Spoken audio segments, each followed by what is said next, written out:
How they treat waiters. Watch someone at a restaurant when their water glass sits empty for 3 minutes. Do they snap their fingers, or do they catch the server's eye and nod? Do they say thanks when the plate lands, or do they go silent? That small moment, how someone treats a person serving them, is almost a direct recording of what happened in their childhood home. If a parent modeled impatience with people they deemed below them, that child learned early that status matters more than courtesy.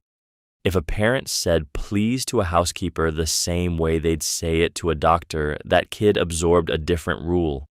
Everyone's time is real. The waiter is not an extension of the restaurant. They are a human being with a body that's tired, a schedule that's tight, and zero control over whether the kitchen burns your steak. Someone raised to notice this, to make eye contact, to apologize for a complicated order, to tip with respect, usually grew up in a house where the people who kept things running were seen, not invisible, not beneath. Someone raised to treat servers like robots, to be curt or demanding, to act like politeness is a tax they shouldn't have to pay. That person learned their lesson at the dinner table in how their own parents moved through the world. You cannot fake this kindness in a moment of stress.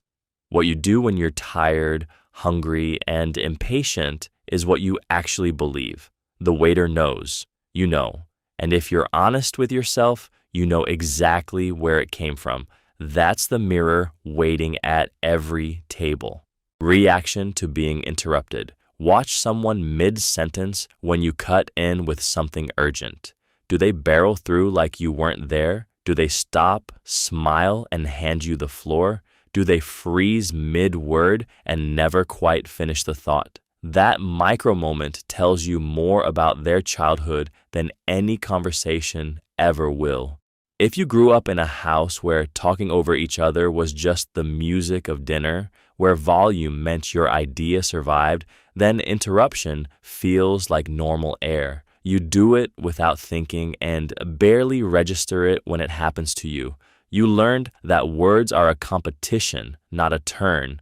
But if you grew up in a quieter home, one where people actually waited, where being cut off felt like a small rejection, you probably still flinch a little when it happens. Maybe you've trained yourself to just let it slide, to smile and step back because that was safer. Or maybe you go rigid. There's a split-second flash of something in your eyes, even if your voice stays even. The really haunting part is how automatic it all is. You're not choosing to react this way. You're living out a 10-year-old script you didn't even know you memorized. Some people interrupt because they learned that nobody listens unless you're loud. Some let you finish because they learned that being heard is a gift, not a right. Some learned to vanish mid-thought and never bothered to circle back. Next time you're in a conversation and someone gets cut off, look at their face, that flash of hurt, indifference, or resignation, the way their shoulders shift. That's not a personality quirk. That's their history showing up in real time, playing out without permission or thought, a 10-year-old decision made flesh, response to a sincere compliment. Someone tells you that you did something well, not flattery, but a real thing genuinely noticed. Watch what happens in that person's face. Some people light up, say thank you, and move on. Others go rigid. They deflect. They argue with you about it, say, oh, it was nothing, or anyone could have done that, or they immediately flip it back. Well, you're amazing too. That last one might sound kind, but it's often a quiet refusal to be seen. It's a deflection masquerading as grace, but it's something else entirely. How someone receives a compliment tells you whether they grew up feeling genuinely valued or whether they learned early that being good wasn't safe. Kids raised with consistent praise learn to say thank you because they don't have to defend against their own worthiness. They don't need to dilute it, shrink it, or bounce it away. Kids raised in homes where love was conditional, where pride was punished, or where standing out meant becoming a target. Those kids learned to bat compliments away like gnats. To this day, they cannot simply receive. They have to earn the right to have earned it by immediately proving it doesn't matter. The real tell isn't whether someone brags, it's whether they can hold a sincere compliment without flinching, without immediately making themselves smaller. That ability to just say thank you and let it exist, that's not humility, that's safety. It's proof that somewhere along the way, someone made it okay to be seen as good without apology. Splitting the bill instinct. Watch what happens when the check arrives. Some people reach for their wallet before the server even touches the table. Others wait. Some calculate down to the cent. Tax, tip, their exact portion. Others throw in a round number and move on. None of these responses is wrong, but each one carries a small fossil record of how money moved through their childhood home. If you grew up watching your parents split things obsessively, fairness becomes oxygen. You need it or you feel suffocated. If money was never discussed at all, the bill might feel like a sudden spotlight, and you freeze. If generosity was the family reflex, paying feels like love.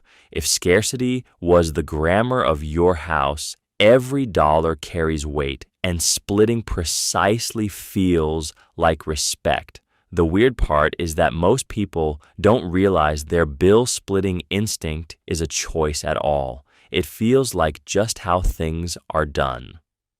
But here's what sneaks in. That instinct shapes how you move through friendships, romantic relationships, work dinners, even how you talk about money when nobody else is listening. Someone who can't relax around splitting might be replaying old messages about fairness or shame. Someone who always pays might be trying to buy belonging. Neither is bad until it becomes invisible, until you're defending your reflex without knowing why you have it. The move here is small. Next time the check comes, pause just long enough to notice what you reach for first. Is it fairness, generosity, fear, anxiety? Once you see the pattern, you get to actually choose whether it still serves you or whether it's just an old ghost sitting at the table. How they handle waiting in line.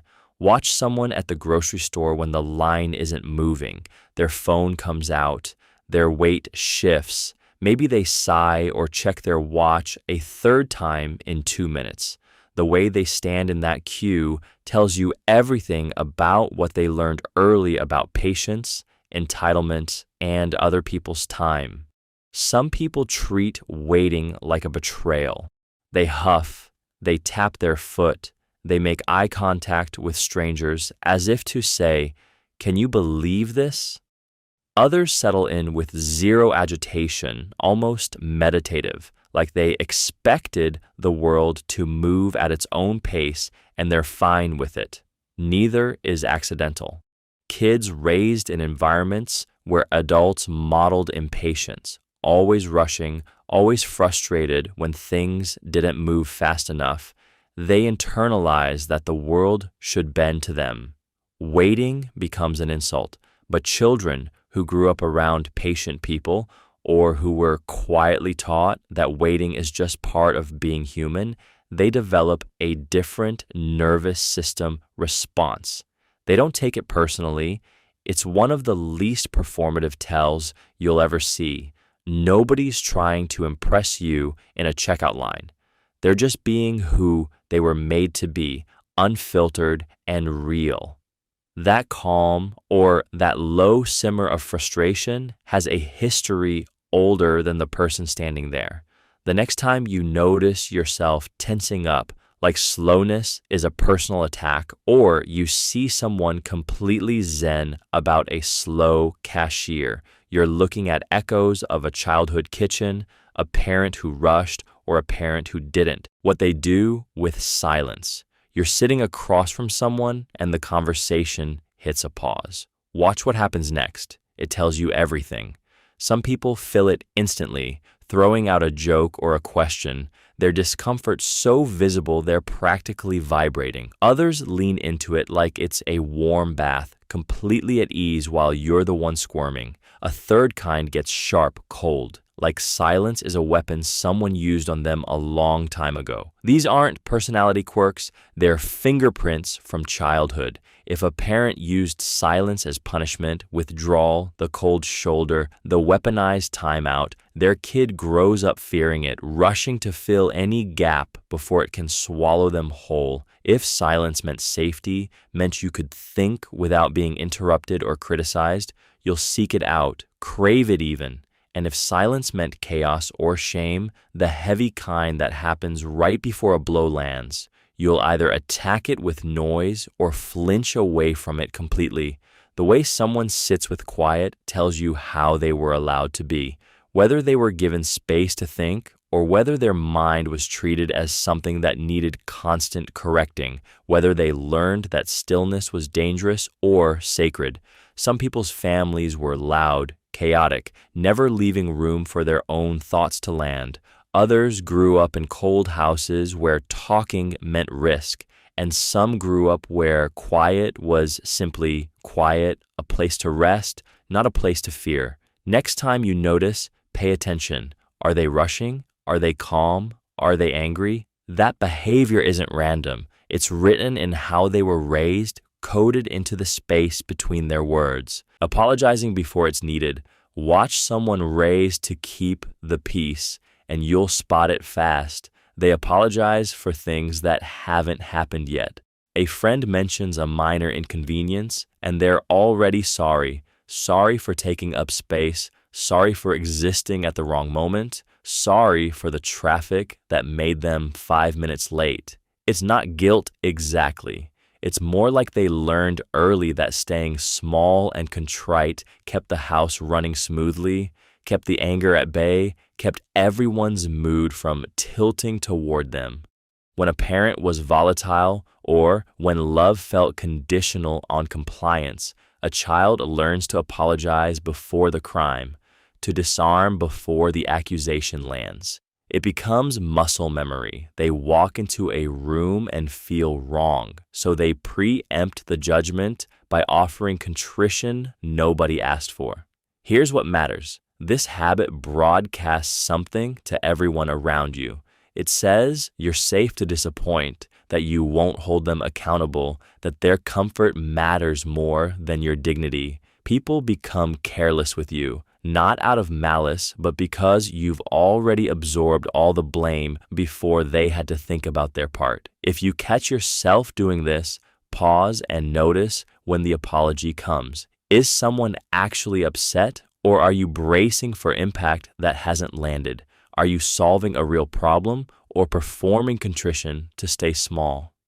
The real tell isn't the words, it's the speed. If you apologize faster than you process, you're probably apologizing for being alive, not for anything you actually did. That's worth noticing, not as shame, but as a clue about what you're still protecting yourself from. Reaction to raised voices. Someone raises their voice in a meeting, not angry, just emphatic, and you watch how people flinch or lean in. That split second tells you everything about what they grew up with. If your home was loud, voices were information. They told you who was upset, when to leave the room, when something mattered. Volume meant stakes, so now a raised voice does not feel aggressive to you. It feels honest, maybe even safe. You can listen, but if your house was quiet, if anger came in cold tones and doors closing, a loud voice might trigger your nervous system like an alarm. You brace, you shrink, you prepare to leave. Neither response is wrong. It is just the imprint of where you came from. Here is the thing nobody tells you. This reaction happens before your thinking brain even boots up. Your childhood literally trained your body to interpret the same decibel level as either danger or clarity, and that training runs on reflex. You might intellectually understand that your coworker is just passionate, but your amygdala does not care about your intellect. It cares about survival patterns, and those patterns stick like muscle memory. The catch is that when you do not see your own reaction as learned, you often assume it is universal truth. You think everyone should calm down or everyone is being too stiff. But what you are really saying is everyone should have grown up like you did. Noticing your flinch or your steadiness is the first step to separating what was from what is. It is harder to choose a different response when you cannot see the original response as a choice at all. That gap between the trigger and the choice is where your freedom actually lives. How they enter a room. Watch someone cross a threshold and you're watching the shape of their childhood unfold in real time. Does she pause at the door? Does he scan for the host before claiming a seat? Do they apologize for existing, or do they walk in like they own the place? None of these are accidents. A person raised to believe they belonged was told so with looks, with space, with parents who didn't flinch when they took up room. A person raised on shame or invisibility often comes in small, shoulders curved, eyes down, waiting for permission. Someone raised by critical parents might enter performing, already braced for judgment. The kid whose parents were chaotic might read the room like a hunter reads tracks. Who is angry? Who is drunk? What is the temperature here? That skill saved them once. Now it's a reflex they can't switch off. Then there are the ones who burst through like a door was never a barrier at all. Raised in homes where interrupting was not a sin, where noise was normal, where a hand on your shoulder meant love and not threat. The space between knocking and entering is maybe only a second, but everything about your family sits there. Your neural wiring around permission, your sense of whether the world leans toward you or away, your gut level answer to the question, am I allowed? The room notices what you don't. Exactly how much apology or confidence your body carried through that door, and the way people's eyes track you says more than you'll ever hear in words. Where they sit at a table, watch someone enter a dining room, and you are watching their childhood unfold in real time. Do they scan for the best seat first, or do they ask where others want them? Do they sit down immediately, or do they wait for permission that may never come? Do they turn their chair to face the room or angle away, back toward the wall?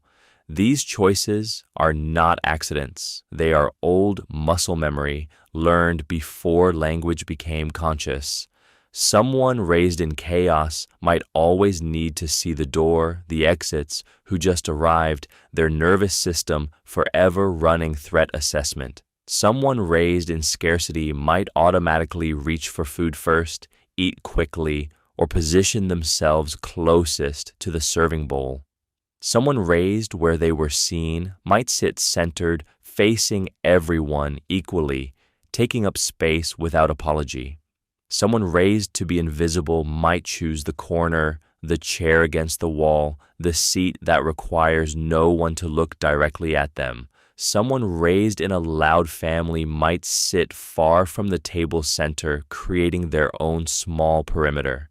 Someone who learned that love meant attending to others sits angled slightly toward whoever seems distressed or quiet, reading the room before reading the menu. Your body remembers what safety felt like, what danger looked like, what belonging required of you. And so you sit the same way every time, in every room, without knowing why.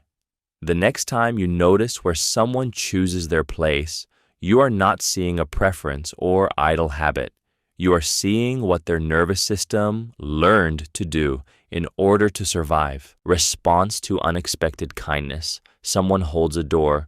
A stranger brings you soup when you're sick. A coworker stays late to help you finish. Watch what happens next. Really watch.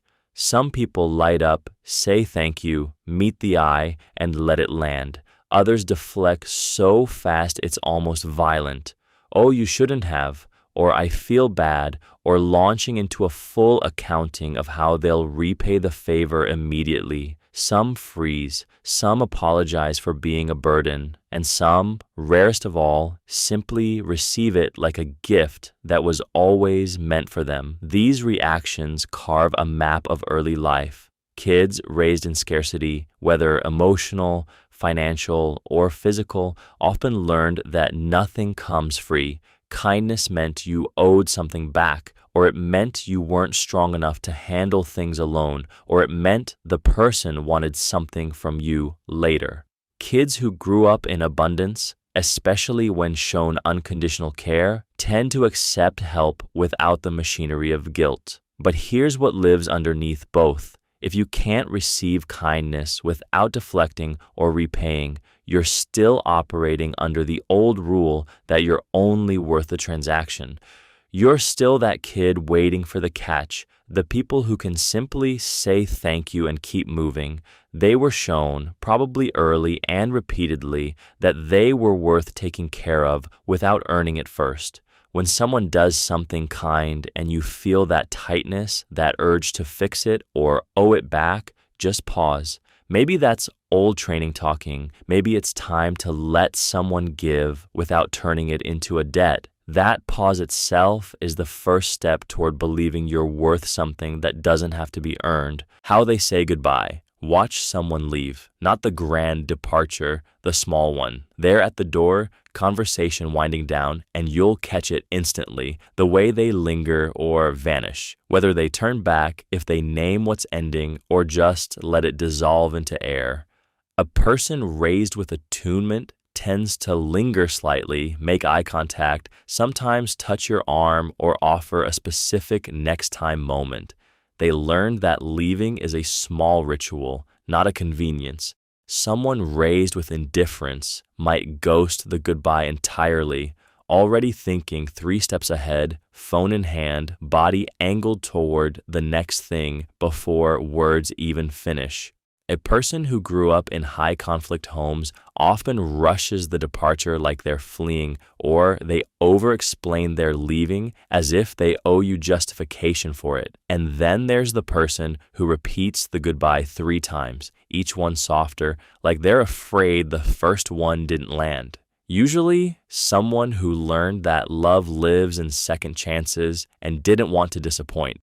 The texture of goodbye reveals how often someone felt truly seen when they arrived, and whether they believe the person they're leaving will actually miss them or simply notice their absence. It's not about rudeness, it's about whether they were taught that endings matter as much as beginnings. The door closes differently depending on what home taught them about mattering. Notice your own instinct the next time you leave someone. Do you linger, rush, over-explain, touch them gently, or disappear? That answer is a small map of how you were held and what you still believe about whether you're worth a real goodbye. Not the quick kind, but the kind that says, you mattered when I was here, and I'll remember you when I'm gone. Handling of unsolicited advice. Someone mentions their kid is struggling in math. You say, have you tried a tutor? Watch what happens next. Some people light up, grateful, asking follow-ups, feeling no sting. Others stiffen. They defend, explain why that won't work, change the subject fast. Same words. 2 different childhoods. In a home where advice was a gift, where parents and aunts and grandparents offered ideas without judgment, and being corrected meant someone cared, unsolicited input feels like connection. You're thinking out loud together. In a home where criticism stung, where advice came wrapped in shame, or where your thinking was never asked for, that same sentence lands like a finger pointing at your failures. You didn't ask. You weren't invited. Now you're being exposed. The consistency here is striking. A person who grew up in a space where their thinking was respected, even when wrong, tends to hear advice as collaboration. They might say no, but they won't flinch. A person who learned their ideas were stupid or unwelcome, they hear advice and feel small. They might fight back, laugh it off, go quiet, or over-explain, trying to prove they're already smart enough, already trying, already enough. The next time someone gives you unsolicited advice and you notice your gut reaction, pause. That reaction isn't really about the advice itself. It's about what advice meant in your house and whether offering help ever felt safe. Understanding that shift from defense to curiosity is where the real work begins. Your childhood didn't just teach you how to respond. It taught you whether the world was safe enough to be helped. Reaction to public praise. Watch what happens when someone gets complimented in front of others. Some people light up like you just handed them oxygen. They lean in, they smile wide, they say thank you and let it land. Others visibly shrink, wave it off, make a joke, redirect to someone else, or argue with a compliment like you're trying to trick them. That split-second response tells you almost everything about what their family taught them about their own worth. If your parents regularly noticed your efforts and made you feel genuinely seen, not just when you won, but for trying, for showing up, for being kind, you probably absorb compliments like a plant absorbs sun. You don't need to defend against being valued. But if praise was sparse, conditional, or only real if it came with strings attached, you learned early that compliments are suspicious. Maybe they came right before criticism. Maybe they were used to control you. Maybe your achievements were expected, never celebrated. So now, when someone says something good about you publicly, part of your nervous system flags it as a threat. You deflect, minimize, or turn it into a joke because accepting it feels dangerous, like you're claiming something you don't deserve or setting yourself up for a fall. The wild part is that people who were raised with healthy praise don't understand why you're rejecting kindness. They think you're being modest or fishing, but you're not fishing, you're protecting. And that protection runs so deep, it's almost invisible to you until someone you trust notices the flinch before the deflection. And you realize your body learned to reject good things before your mind ever got a say in whether they were real. What they do when wrong. Watch someone the moment they realize they've made a mistake. That half second before they decide what to do. Some people's shoulders drop. They get quiet. They say, I messed up, and wait for the floor to open. Others go rigid. Their jaw tightens. They start explaining, justifying, rewriting the story so fast you can almost see the spin happening in real time. A third group does something different entirely. They get angry at you for noticing. These reactions are not accidents. They are muscle memory. If you grew up in a house where mistakes were treated like character flaws, where you were shamed, punished without explanation, or made responsible for a parent's emotional fallout, your nervous system learned that being wrong was dangerous. So you either shrink to disappear or you fight to control the narrative before it controls you. If you grew up where mistakes were just information, where your people said, okay, what do we do differently next time? You developed a different reflex. Wrong became fixable instead of defining. The catch is this: the way someone handles their own mistake tells you almost everything about how they'll handle yours. Someone who can say, I was wrong, without crumbling or exploding, learned that from repeated safety. They got to practice failing without their identity shattering. That's a rare gift, and you'll notice it immediately. The relief in their voice, the lack of urgency to explain themselves away, the calmness that has nothing to do with indifference. That steadiness is not maturity arriving fully formed. It's the residue of being raised by people who treated imperfection as human, not as a flaw to hide or weaponize or run from. How they treat people who serve them. Watch someone at a restaurant counter, a gas station, a hotel desk, anywhere a stranger is doing small work for them. That moment strips away the performance. Nobody's watching like they're watching in a boardroom or at a dinner party. It's just you, a person doing their job, and the choice you make in how you speak to them. Some people say please and hold eye contact like the cashier's time matters. They notice a name tag and use it. They say thank you in a way that lands. Others talk past the person, treat the interaction like they're commanding a vending machine, check their phone while being served, or snap their fingers. You've seen both. The difference isn't whether someone is rich or poor. It's whether they learned that a person's value doesn't change based on their job title. That's usually baked in young. A kid watching a parent thank the janitor, asking the barista how their day was going, tipping quietly without announcement. They absorb that courtesy as normal. A kid watching a parent treat service workers as invisible or as problems to be managed, they absorb something different. It becomes their autopilot.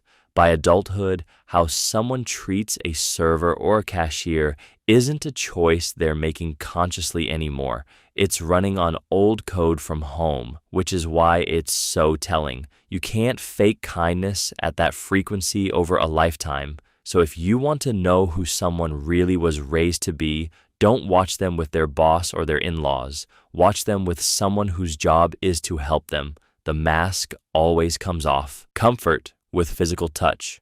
Watch someone's shoulders the moment you lean in for a hug. Do they soften or stiffen?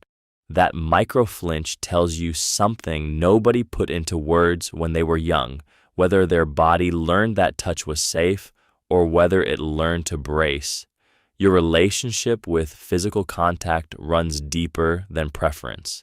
It's an archive of how many times you were held without condition, how many times affection came with strings, or how many times nobody reached out at all. Some people were raised in homes where hugs were currency. You got one when you achieved or withheld when you disappointed. Others grew up in families where touch was casual and constant, a language so normal you barely notice it now. Still others learned early that their body was theirs alone, that closeness meant risk. This isn't about whether you like hugs. It's about what happens in your nervous system before your conscious mind even decides. Someone who reaches out easily, who doesn't flinch at a shoulder squeeze, who can sit close without calculating distance. They learned young that nearness wasn't dangerous. Someone who keeps a buffer, who laughs and steps back, who needs to be asked. They learned something different. The real tell isn't rejection. It's hesitation, that split second where your body is deciding whether to trust. By adulthood, your comfort with touch isn't really about touch anymore. It's about whether you internalized the message that you were worth holding, and whether that message came early and often enough that your nervous system still believes it when someone moves close. That flinch or softening, it's muscle memory of love or the lack of it. Response to sudden loud noises. A door slams in your office. A car honks outside. A child drops a plate at dinner.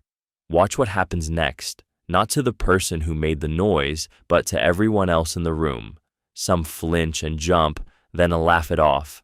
Others barely blink. Still others go rigid, shoulders up to their ears, like their body is bracing for impact.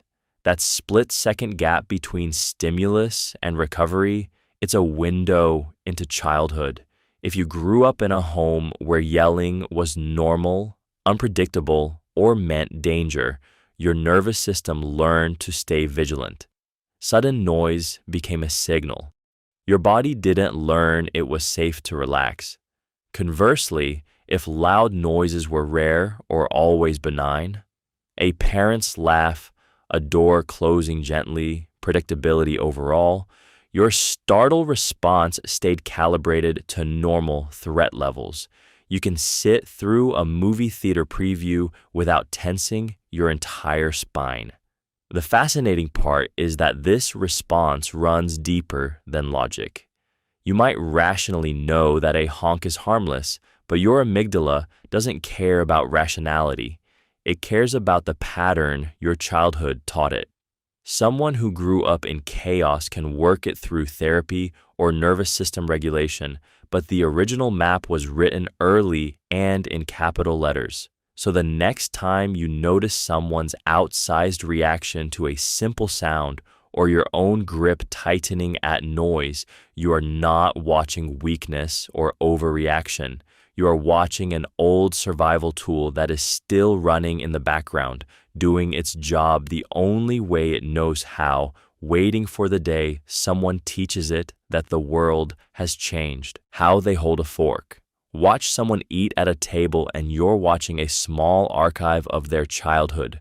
The fork tells stories your words never will. Some people grip it like a weapon, knuckles pale, fork angled sharp toward the plate, a sign that meals were rushed, maybe tense, maybe scarce enough that eating fast meant eating at all. Others hold it loose and high, almost floating, the kind of grip that says someone's family had time to linger, space to breathe, hands that were never taught to fear the food would disappear. Then there are the people who switch forks between courses without thinking or know which fork is which at all. Not because they studied etiquette, but because they grew up in homes where that was just the ordinary texture of dinner. The person who holds their fork in a fist, stabbing rather than cutting, often comes from a house where formal meals weren't a thing, where function mattered more than form. And that's not a mark of shame. It's a mark of different priorities, different resources, different normals. Your grip reveals whether someone learned to eat as nourishment or as ritual, whether mealtimes were something to survive or something to savor. Most people never notice their own fork hand until someone else's version of normal sits across from them and suddenly their grip feels foreign, defensive, or luxurious in a way they'd never named before. The fork is small. The story it tells about where you come from is enormous. And when you see it, you can't unsee it, which is why dinner tables become mirrors, whether they finish their plate. Watch someone at dinner, not their manners, but what happens when the food stops coming. Some people leave half a plate untouched and feel nothing. Others feel a small pinch, maybe even guilt, like they've broken an unspoken rule. That difference didn't arrive by accident. It lives in your nervous system from childhood, often woven from scarcity or its shadow side, a household where wasting meant betrayal, or one where you could leave whenever you wanted because there was always more waiting. If you grew up with not enough, your body learned that every calorie mattered, that leaving food on a plate felt like tossing away a small piece of security. Your hands finish what your eyes started, even when your stomach is full. If you grew up with abundance, the plate is just a container. You eat until satisfaction blooms and stop without the internal argument. Some families made cleaning your plate non-negotiable. Respect for the food, respect for the cook's labor, respect for the money spent. Others never said a word about it. They just modeled leaving leftovers without hesitation or apology. Neither is wrong, but both leave permanent fingerprints. The friction comes when people shame the other way. Plate cleaners judge leavers as wasteful or neurotic. Leavers judge cleaners as rigid or unable to listen to their own body. But you're both just watching the echo of your kitchen playing out the same old script. Next time you notice someone eating differently than you do, pause and feel what rises: irritation, envy, relief, confusion. That feeling is your history talking, showing you exactly where your own plate came from and why it matters so much. 100 behaviors that reveal exactly how someone was raised. Half a container of pasta sits in the fridge. Watch what someone does next. Really watch. Do they eat it without thinking or peer at it with suspicion? Do they throw it away after 2 days or stretch it into 5 meals? Then 6. That small decision, the one nobody performs for an audience, tells you almost everything about scarcity and waste in their childhood. If someone grew up where food disappeared fast or money was tight, they tend to stretch leftovers like they're puzzle pieces, eat them cold, standing at the counter, finish them before spoil becomes an option. There's no ceremony to it. It's automatic, wired young. They were trained that wasting food meant something. Maybe shame, maybe hunger tomorrow, maybe both. On the other hand, if someone grew up in abundance, leftovers sometimes become invisible. New groceries replace them. The container gets forgotten in the back corner until someone finds science growing inside. There's no guilt in tossing them, there's just more coming. Some people treat leftovers like treasure, portion them into freezer bags before they even cool down, label them with dates. Others treat them like strangers taking up valuable real estate. Neither reaction is wrong, but the split is real and shows up fast when you share a kitchen with someone. You'll learn more about their childhood from how they handle Tuesday's roasted chicken than from almost anything else they tell you directly. It's visceral and unguarded. Nobody performs their leftover behavior. It lives in the body, not the story. That small fridge door tells the whole history. How they answer, "How are you?" Watch someone's face the next time you ask them how they're doing. Some people light up and give you a real answer, a story, a complaint, a genuine slice of their inner world. Others give you a 2-word reflex and move on. That difference is almost entirely about what they learned growing up regarding whether their feelings had a place in the room. If your parent listened when you were upset, truly listened without trying to fix or dismiss you, you grew up believing your experience deserved space in a conversation. You learned that "how are you" was an actual question, not a social formality to be rushed through. But if you were raised to keep quiet, to not burden people with your problems, to say "fine" even when you were drowning, that becomes muscle memory. The reflex stays locked in. I've watched people who grew up in emotionally restrictive homes struggle with this one specific thing. They want to be open, they want to let someone in, but their mouth just produces the safe answer. "Good, thanks for asking." Click, done, even with people they love. And here's what matters. That tiny habit ripples outward. It keeps people at a distance without anyone meaning for it to happen. It becomes the reason someone feels lonely in a room full of friends. If you find yourself autopiloting through "how are you," it's not a character flaw. It's a pattern you inherited.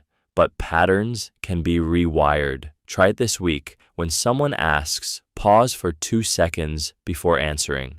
Let an actual feeling surface. See what happens when you tell one person the truth instead of the script. Response to being touched unexpectedly. Someone taps your shoulder in a grocery store and your whole body goes rigid for a half second before you even turn around. Or maybe you don't flinch at all. You spin smoothly, expecting a familiar hand, because touch feels like a normal part of how people talk to each other in your world. That split-second reaction is a window into how safe your body learned to feel growing up. If you came from a house where affection was physical and casual, a hand on your back while walking, a shoulder squeeze during conversation, hugs at hellos and goodbyes, your nervous system learned that unexpected touch is probably okay, probably friendly.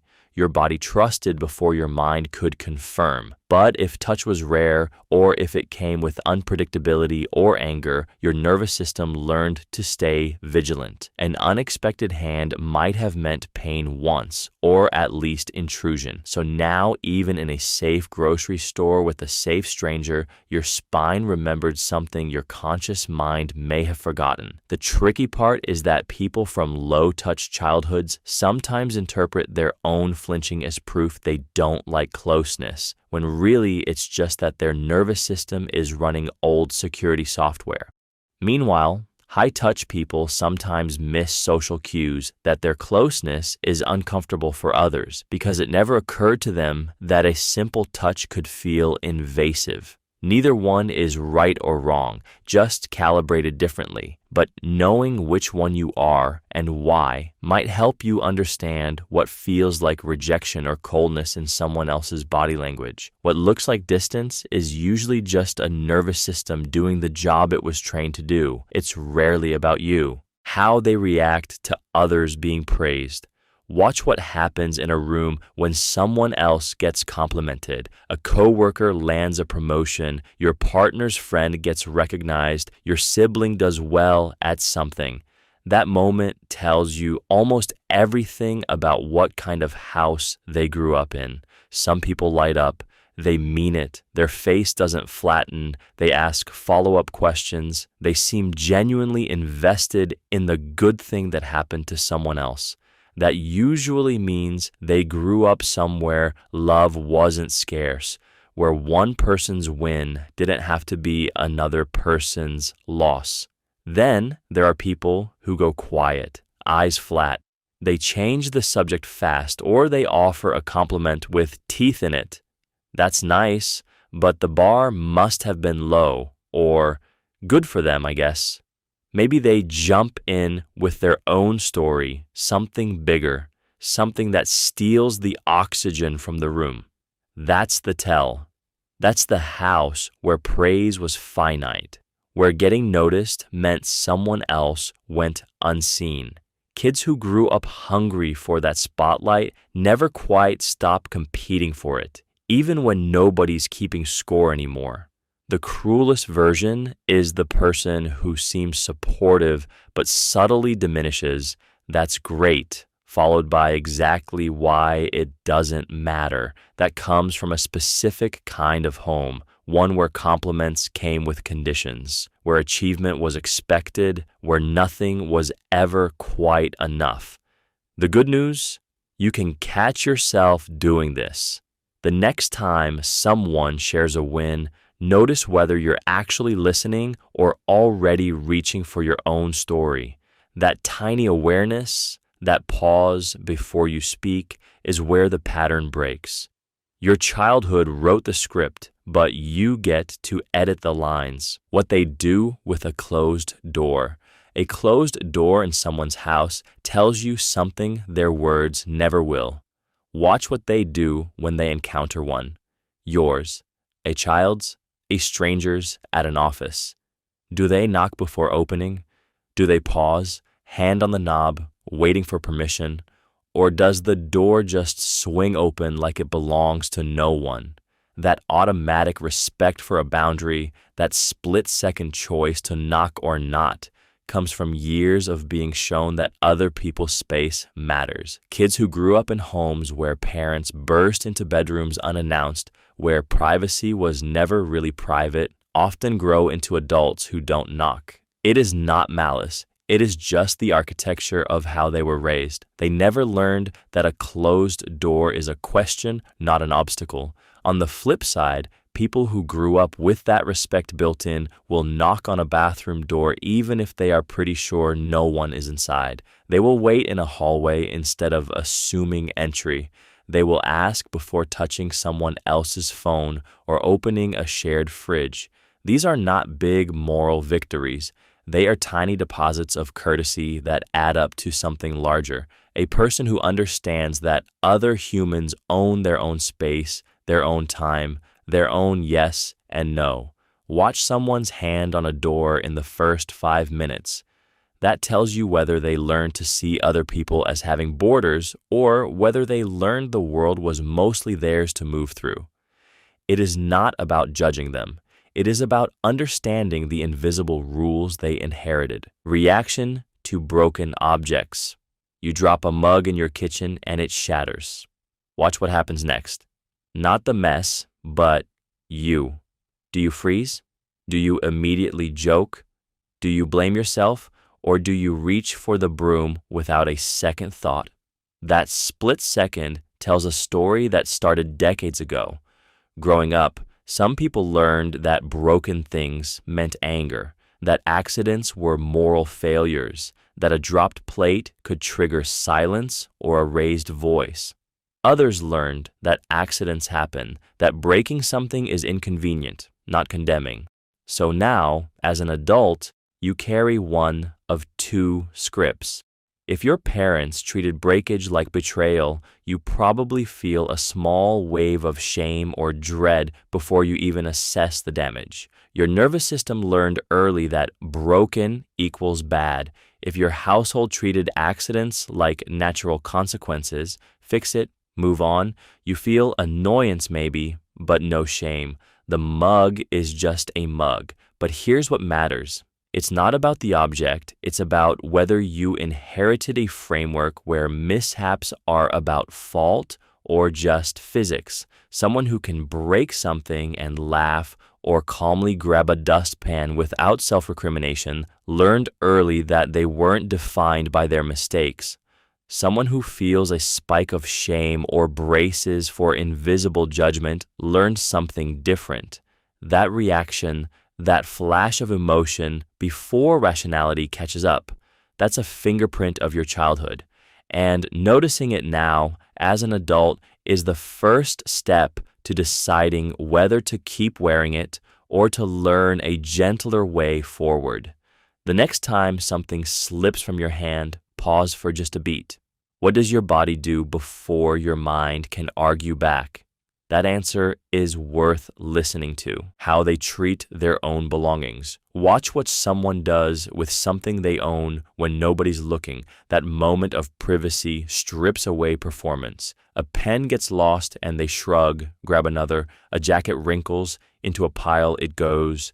A phone screen cracks, still works, stays cracked for months. That casual carelessness, or its opposite, tells you something real about what they learned early. Not about money, but whether their childhood home treated things as sacred or disposable, worth tending or meant for replacement. Some people grow up where objects matter. A broken thing gets fixed because the lesson was scarcity, respect, care woven into daily habit. Others grow up around abundance or chaos or adults who didn't model stewardship, who treated belongings like consumables, not extensions of self. Someone raised to value their things tends to value yours too. They close doors gently, return things on time, apologize when they spill something. It's not perfectionism, it's quiet respect baked in so deep they barely notice. By contrast, someone who grew up with carelessness, or will just replace it, treats borrowed items the same way. Not from malice, but from invisible permission learned young. Their furniture might be beat to hell, keys scattered everywhere, chargers tangled in corners, because nobody taught them that tending to what you own is a form of self-respect, a small daily vote for your own future. Watch their backpack, car, desk drawer. That's the archaeology of their childhood. Not what they have, but how they hold it. Response to money conversations. Watch what happens when someone around you casually mentions a salary, an inheritance, or the cost of something they bought. Some people lean in, ask follow-up questions, make it collaborative, like money is just another interesting thing humans deal with. Others go quiet, stiff. Maybe they change the subject fast or make a joke to diffuse the tension. That split-second discomfort isn't about the money itself. It's about what money meant in their home growing up. If a family treated finances like a shame-soaked secret passed down through whispers and worry, their kids learned to bury the conversation. If money was negotiated openly, planned for, discussed without drama, those people tend to be comfortable naming numbers and asking questions. Some were raised in houses where talking about lack felt like admitting failure, so they either overcompensate by bragging or clamp down entirely. Others grew up around financial stress that was never explained, so money became this mysterious adult thing they never learned to handle naturally. And then there are those taught that asking about someone else's finances is crude, a boundary violation. So they treat money like a third rail, untouchable. The real tell isn't whether they have money or not. It's whether they can sit still in a conversation about it without flinching, whether they ask clarifying questions or dodge, whether they treat it as shameful, taboo, boring, or just normal. That ease or friction reveals what was modeled at the kitchen table, whether money was a tool you understood, a shame you carried, a mystery you learned never to touch, or simply another fact of life. Pay attention to who leans in and who leans away. The answer lives there, how they react to gifts. Watch what happens the moment someone hands them a wrapped box or an unexpected gesture. Some people tear into it with pure, uninhibited joy. Their face lights up before they even know what it is. Others pause, almost apologize for the fact that you gave them something. They flinch. They say they didn't deserve it, or worse, they immediately start calculating what they owe you back. A third type says, "Thank you," sets it aside, and never mentions it again. None of these responses is random. They are fossils from childhood. If someone's parents made gifts conditional, "We got you this, so now you owe us obedience," or withheld them as punishment, gifts become transactions, not joy. If generosity was mocked or treated as weakness in their home, they learned to reject kindness before it could reject them. If gifts came with strings attached, they're now scanning yours for invisible knots. And if love was mostly shown through objects rather than attention, they might hoard gifts or dismiss them entirely because the thing was never the point. The way someone receives a gift tells you something hard to fake. It shows whether they learned to trust goodness without suspicion, whether their nervous system settled down when something nice arrived, or whether they're still braced for the other shoe.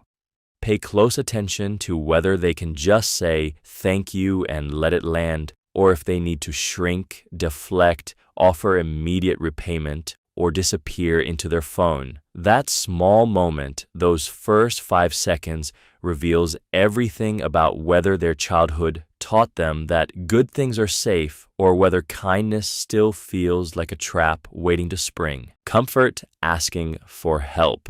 Watch someone's face the moment they need something and don't know how to ask. There's a flicker, shame maybe, or that small paralysis that comes before words. Some people dissolve into it quietly.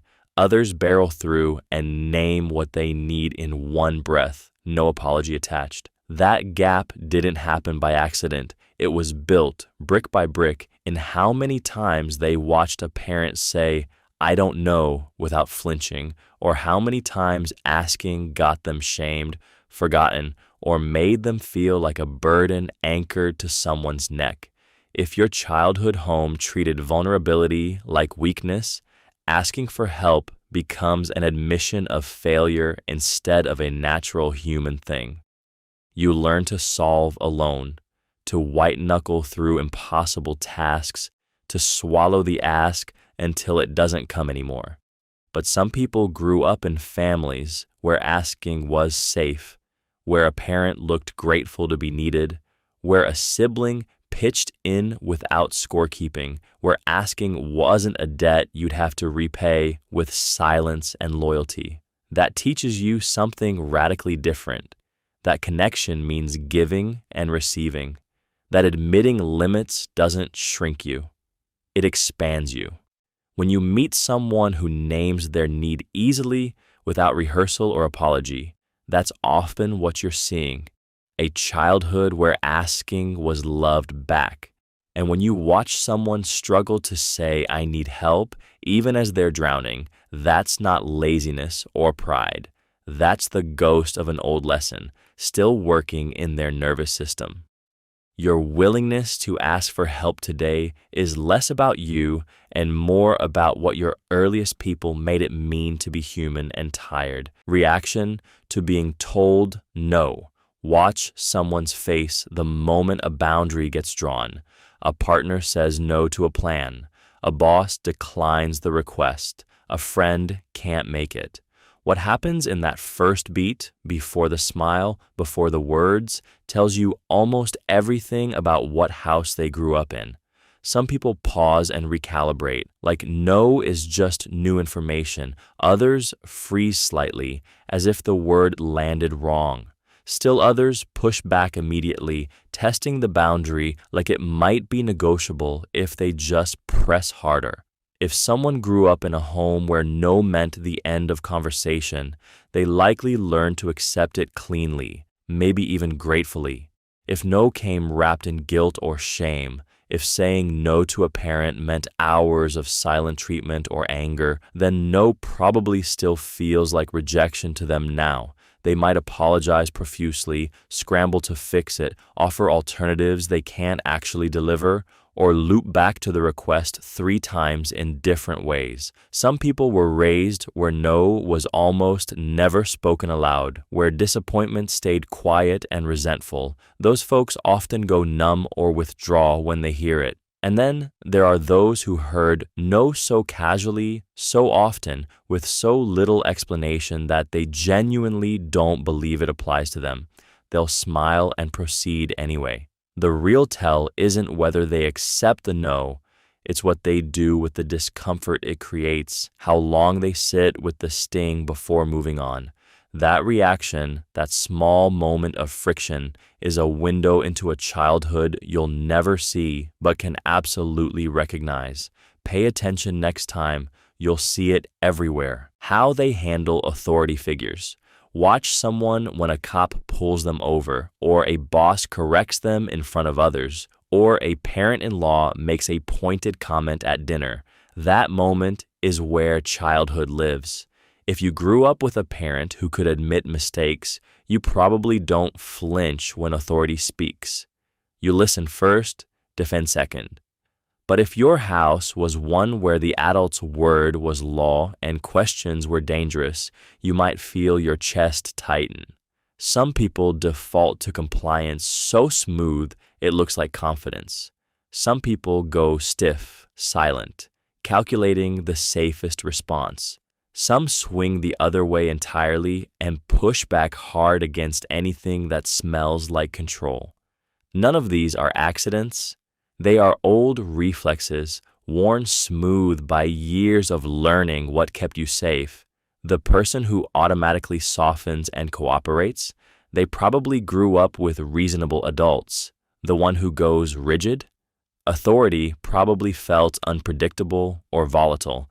The one who argues or defies, they likely learned early that asserting themselves was the only voice that mattered in the room. Here's what most people miss. Your relationship with authority doesn't end when you move out. It shapes how you take feedback at work, how you parent your own kids someday, how you show up in any situation where someone holds power over you. Pay close attention to which direction people lean when challenged. Toward explanation, toward silence, toward argument, toward over-accommodation. That lean is a fingerprint. It tells you not just how they were raised, but what they learned about whether the world was safe enough to trust, whether their voice mattered, and whether authority was something to fear, follow, or fight. Response to a crying stranger. You're at a grocery store or a bus stop and someone nearby breaks down, not loudly, but visibly. Their shoulders shake. They wipe their face fast, like they're embarrassed. Watch what happens next. Some people immediately look away. Suddenly, very interested in their phone or the shelf in front of them, others soften, pause their day, maybe ask if they're okay. A few sit next to them in silence. Nobody is performing. This is just what their nervous system learned to do with other people's pain. If your parent cried in front of you and you remember feeling terror, like you had to fix it or it was your fault or they needed you to leave, you probably freeze now when strangers cry. You're protecting yourself from a job that was never yours. If your parent cried and someone held them, or if sadness was just allowed to exist in the room without shame, you're more likely to sit quietly with a stranger's tears. You learned that feelings don't require solutions. And if your family never showed emotion at all, crying was weakness, vulnerability was dangerous, you might feel a flash of discomfort now, a reflex to shut it down or avoid it. What you do in that moment isn't about kindness or cruelty. It's about what you inherited as safe. The instinct to stay, flee, or numb yourself was written long before you ever saw a stranger's grief. What you do in that moment when someone's pain shows up publicly, whether you move closer, turn away, or freeze, that's your family history speaking out loud. It's whether anyone ever taught you that sadness deserves to exist without apology, how they speak to children. Watch someone with a kid they barely know, a relative's toddler, a friend's 8-year-old, a stranger's baby at the grocery store. Within seconds, their entire childhood floods the room. Do they kneel down to eye level or talk down from above? Do they ask the child a real question and actually wait, or do they fill silence with their own answers? Some people narrate what a child is doing like they're seeing them for the first time. You're stacking those blocks so carefully. Others dismiss, interrupt, correct. Some ask permission before touching, "Can I have a hug?" Teaching the child that their body is theirs. Others just reach in, pay attention to tone. Are they patient when a kid repeats the same question 3 times, or does irritation creep in? Do they laugh at the child or with them? The way someone speaks to children reveals what they heard growing up. Were they listened to or talked over? Did adults take their questions seriously or swat them away? Were they praised for effort or just results? Were they allowed to have preferences, or did adults decide for them? A person raised with attention speaks to children like they matter. A person who was rushed through childhood rushes children. Someone who was shamed finds reasons to correct kids even when correction isn't needed. Someone who was heard actually listens. And the strange part, most people have no idea they're doing it. They're not performing. They're just replaying the script they learned before they had words for it. So next time you're with someone and a child enters the room, don't watch the child. Watch the adult. That's where the real upbringing shows. Reaction to being ignored. You say something at a table and the conversation rolls right past you. Nobody reacts. Nobody asks a follow-up. The group shifts to someone else's thread. What happens next tells you almost everything about how that person learned to take up space in the world.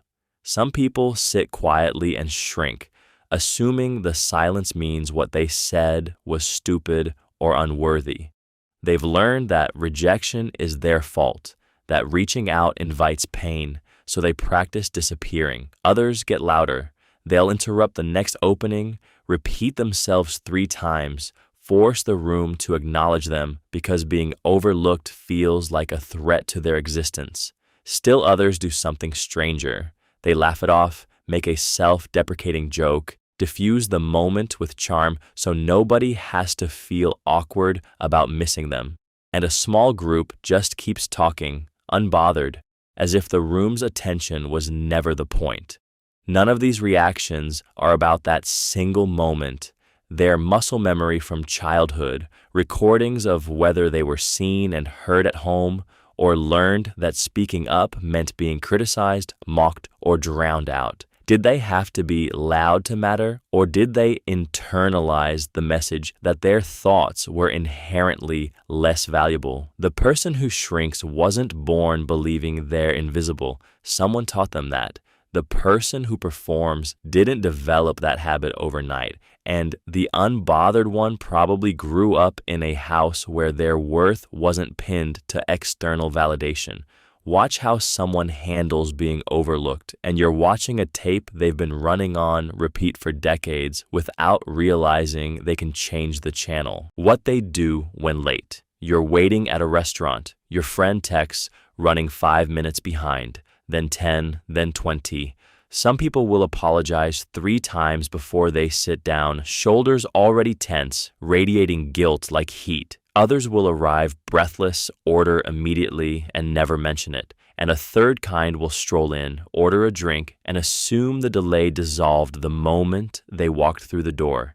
What someone does when they're late cuts deeper than the clock. A person raised in a home where time was currency, where lateness meant chaos, where parents tracked arrivals like military operations, often becomes someone who absorbs tardiness as a personal failure. They'll text a blow-by-blow, over-apologize, treat the other person's time like a debt they're frantically trying to repay. Someone else, raised in a looser house where flexibility was the house rule, might text once or not at all, genuinely unbothered because nobody ever made them feel like they'd committed a crime. There's also the person who was invisible when they were late, whose parents didn't notice, didn't care, or were often late themselves. They learned the world didn't stop. Nobody was keeping score. So lateness becomes almost neutral to them now, neither shameful nor urgent. The real tell isn't whether they're 5 minutes or 15 minutes behind. It's what runs through their nervous system while they're running behind, and whether they believe the person waiting is disappointed, relieved to have a few more minutes alone, or just waiting without judgment. That feeling, that internal alarm, or that eerie calm, that's the echo of their childhood, playing out in real time, shaping every apology they do or don't make, every text they send or don't send, every way they've learned to carry time as either a weapon or a gift. How they handle their phone at dinner. Watch someone's hands during a meal, and you're watching their childhood play out in real time. If their phone stays in their pocket or purse the whole time, genuinely untouched, that person probably grew up in a home where presence mattered more than connection speed. They learned early that a person across the table deserved their actual attention, not the divided fraction they give when their thumb hovers near the screen. But flip it. If they're checking every few minutes, glancing down mid-sentence, half laughing at something nobody said, they likely came from a house where distraction was normal, where screens lived at the dinner table like a fourth family member. Some people apologize when they grab their phone. Some don't even notice they're doing it. The apology itself is a tell. It means someone taught them that presence was a choice and a courtesy. The ones who don't notice, nobody ever modeled what undivided attention looked like. Here's what actually matters. The phone behavior isn't really about the phone at all. It's about whether someone was taught that boring time with people mattered, whether they learned to be bored together, or whether they learned to escape boredom alone.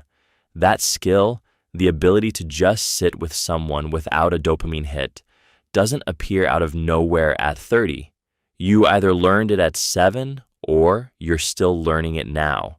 And the people who sit phones down at dinner, they know the difference between connection and the feeling of connection. Watch long enough and you'll see the phone is just the window into what they learn about whether other people were worth their time. Response to overhearing conflict. You're in the next room when 2 people raise their voices. What happens inside you in those first 2 seconds? Do you freeze and hold your breath, waiting to see if it escalates?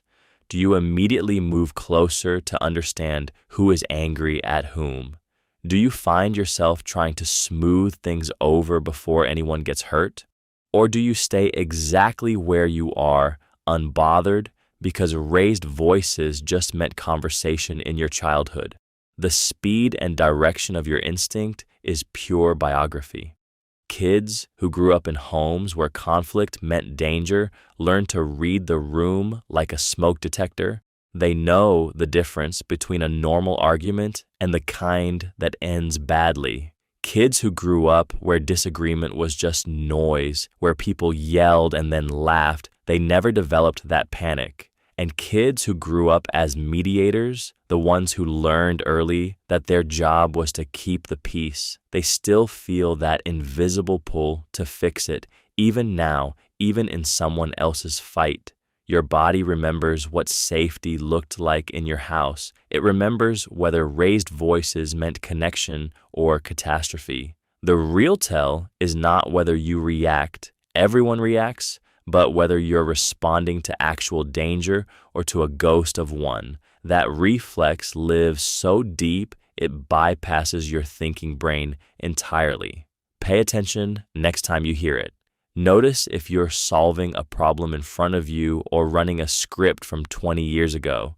The difference between the two might tell you more about your history than any memory ever could. How they tip. Watch what someone leaves for a server, and you are watching a small act of economic theology, the belief system they inherited about who deserves what and why. Some people calculate down to the penny, others round up without looking. A few count change on the table like they are sorting evidence in a case. The tip is not really about the service, it is about the invisible rule book they learned at home. If a parent treated staff like minor inconveniences, rushed, dismissive, transactional, the child often grows up calculating the minimum percentage with the precision of someone doing taxes. If they grew up watching a parent tip generously even on bad service, they tend to tip generously too, almost as an automatic kindness. And then there are the people who were raised to believe tipping was optional or even insulting. They might tip nothing or apologize while doing it. The way someone tips reveals whether they grew up seeing work as dignified or degrading, whether they believe service workers are peers who deserve respect or subordinates who should be grateful. Money moves reveal philosophy. A teenager who tips well, even on $5 worth of coffee, usually grew up in a house where generosity was practiced in small moments.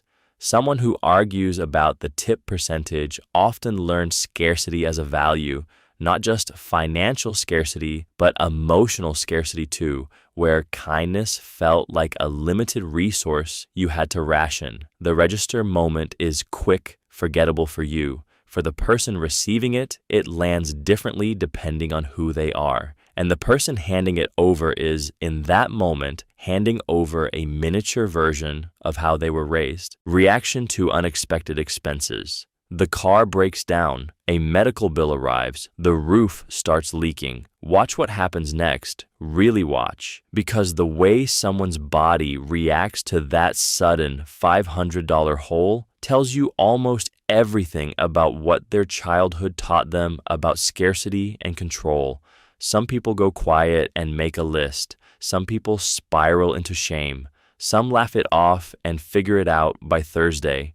None of those reactions come from nowhere. If someone grew up where money was tight and unpredictable, their nervous system learned to treat unexpected costs like emergencies, because in their house, they actually were.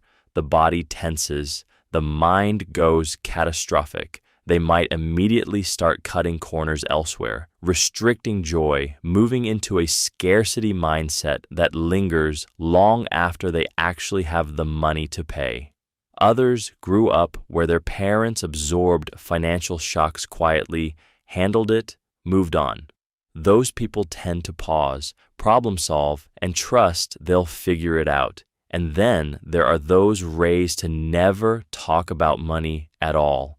They might panic silently, hide the bill, or feel a crushing shame that makes the expense itself feel like a personal failure rather than a solvable problem. The currency isn't always about wealth. It's about what they learned about resilience, vulnerability, and whether the world feels orderly or chaotic. When you see someone's real reaction to that unexpected cost before the thinking part kicks in, you're seeing the imprint of a dozen childhood moments where they learned whether surprises were manageable or catastrophic. Pay attention to whether they move toward the problem or away from it. That small choice is the whole story, how they treat older relatives. Watch what happens the moment an older relative enters the room. Not the greeting, but what comes after. Do they lean in to hear a story they've probably heard a dozen times, or do they interrupt to check their phone and miss the punchline? The way someone relates to their grandparents, aunts, uncles, aging parents tells you almost everything about what they absorbed in childhood about time, dignity, and whose needs matter. If a parent modeled impatience with aging bodies and repetitive conversations, if they sighed at visits or made jokes about getting old, that child internalized a script, one that plays differently depending on mood or energy level, but the core message stays. Older people are sometimes tolerable, often a burden, rarely full humans with interior lives worth understanding. Flip the script. If you grew up seeing your parents sit with an elderly relative during something boring, laugh at their jokes, not because they're funny, but because laughter was the point. Ask genuine questions about their actual life and not just their health. You absorbed something rarer. You learned that presence is a form of respect. You learned that being bored together is a kind of love. And here's what tracks across a lifetime. People who treat older relatives with genuine curiosity and patience, who don't perform kindness for an audience, who show up even when nothing is being asked of them, they tend to do the same with everyone who feels disposable. They make room. They listen. They're the ones who aged slowly into maturity instead of rushing through it. Their childhood taught them that slowness was sacred and that lesson never leaves. Response to praise for effort versus outcome. Tell someone you worked so hard on that and watch what happens next. Some people light up. They hear it as permission to try again, to keep going when it gets difficult. Others dodge the compliment and jump straight to the result. Yeah, but I still didn't nail it. That small flinch tells you everything about who raised them. If a parent praised only wins and trophies, effort became invisible, almost embarrassing. You learned to hide the work because the work itself was never the point. The outcome was the only thing that mattered, the only thing that proved you were worth something. So now, even when someone acknowledges your struggle, your grind, your attempt, it lands wrong. You minimize it.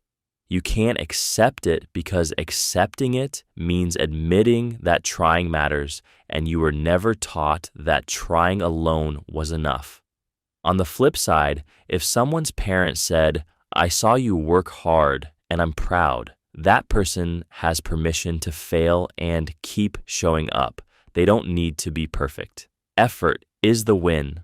Here's the sticky part. The effort praise kids take more risks, stay curious longer, and crash less spectacularly than the outcome-only kids. But the outcome-only kids often get more external validation early on, which teaches them they were right all along. Only results count. It's a trap that feels like success. The real tell isn't what they achieve. It's what they feel allowed to try. So next time you're around someone who can't take a compliment about their process, don't push. Just notice.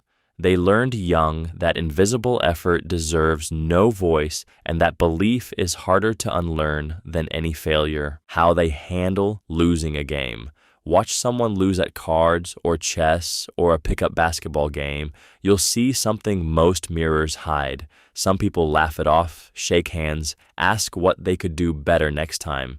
Others go quiet, their jaw tightens. They blame the rules or the other player or claim they weren't really trying. Maybe they flip the board. Maybe they just never play again. That split-second reaction before politeness kicks in tells you almost everything about how their childhood handled disappointment. If a parent or older sibling modeled graceful loss, admitted mistakes without shrinking, competed hard but stayed kind when they lost, that kid learns that failure is information, not shame. But if losing meant ridicule or withdrawal of attention or a parent who raged at their own defeats, the child learns to protect themselves. Losing becomes existential. Their self-worth feels tied to the score, so they cheat or deflect or simply avoid games altogether. The real stakes in a board game aren't about the board game itself. They're about whether you learned that you can be wrong, can lose, can be small sometimes, and still be loved. That gap between grace and crack shows up instantly the moment the dice stop rolling, before the mask comes back. Pay attention next time someone around you loses something. That first unguarded second will tell you which childhood they're still living in. What they do when winning. Watch someone win a small game and you see their whole childhood replay in real time, clearer than any conversation could ever show. One person goes quiet, almost ashamed, as if victory is something to apologize for. Another explodes, spike, crow, pull everyone into the celebration like your teammates in something bigger. A stranger still checks immediately on the loser, as if the win doesn't count unless nobody's bleeding. These aren't quirks. They're neural grooves worn down by years of watching what happened when a parent's face lit up or dimmed with disappointment, what got rewarded in the house, and what got punished. If you grew up where winning meant your parents' attention switched to you like a spotlight, you learned to shine unapologetically. If it meant weaponizing the loss against a sibling and getting praise for the dominance, you learned to conquer visibly. If grace was currency and gloating was shame, you learned to win in silence. Some of us learned that winning alone is hollow, that real victory only counts when everyone can look themselves in the mirror after. Here's the thing that sticks with you. We don't notice we're doing it.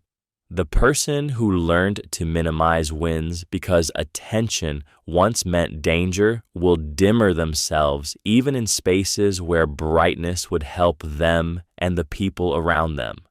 The person raised to maximize and celebrate might dominate rooms where collaboration would serve everyone better. Neither response is wrong. Neither feels like a choice anymore. It's automatic, wired in before you had words for it. But watch someone win, and you're watching their childhood architecture activate in the present moment. Muscle memory older than consciousness itself. Reaction to being corrected. Watch what happens the moment someone points out a mistake, not a cruel one, just a small fact you got wrong, a date you misremembered, a name you mispronounced. Some people's faces soften instantly. They say, "Oh, thank you. I didn't know that," and mean it. Others stiffen, their jaw tightens. They'll spend the next 5 minutes explaining why they were almost right, or why it doesn't really matter, or how the other person is actually wrong in a different way. Neither reaction is about the correction itself. It's about what correction means to them, and that meaning was wired in long ago. If you grew up in a house where mistakes meant shame, where a wrong answer got you mocked or punished or met with cold silence, your nervous system learned to treat correction like a threat. Your body wants to defend before you even think. Correction felt like proof you weren't enough, that something essential was broken. If instead you grew up around people who treated mistakes as just information, who corrected themselves first and often, who thanked people for catching them, then a correction lands differently. It's just information. It doesn't touch your worth or ping your survival alarms. So the next time you watch someone's reaction when you gently point something out, whether they open or close, soften or stiffen, you're not just seeing their response to that moment. You're watching whether they were allowed to be wrong and still matter when they were small, whether being mistaken and being worthless became the same thing in their mind, or whether they learned they could be both flawed and enough. How they share food. Watch someone at a table when there's one piece of pizza left, or a shared bowl of fries cooling between you. Do they cut it in half and slide it toward you without asking? Do they ask first? Do they take theirs and assume you'll grab yours? Do they pile food on your plate before you signal hunger? Or do they wait until your plate is bare and your eyes say yes? The architecture of how someone shares food is the blueprint of what their family taught them about scarcity, abundance, and whether other people's needs matter as much as their own. Someone raised in a house where food was tight often guards their portion, not from a meanness, but from an old story their body learned. There might not be enough tomorrow. Someone raised where generosity was the default will push the last good bite across the table and mean it. Then there's the person who shares reluctantly, or shares only when watched, or shares generously but with a story attached. I'm not hungry anyway, creating debt where there was supposed to be none.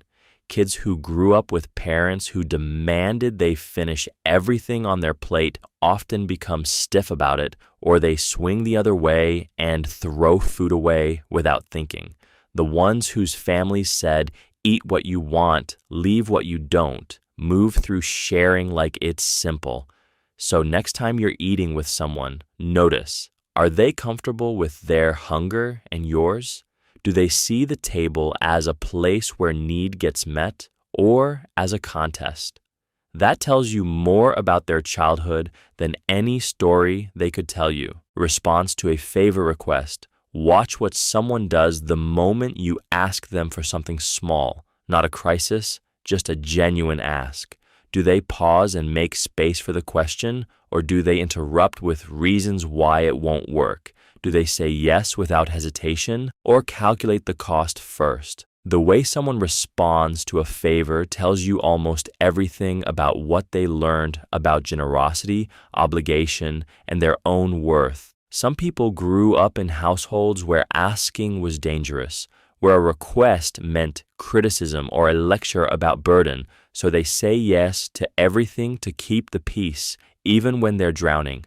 Others learn that their time and energy belong to them first, so they say no with zero guilt, sometimes before even hearing the full ask. Then there are those raised to see help as a form of currency. They'll do the favor, but they're already calculating what they'll collect later. And some learned that generosity is just what you do, no fanfare, no scorekeeping, because that's what their parents modeled. The texture of the yes or no matters too.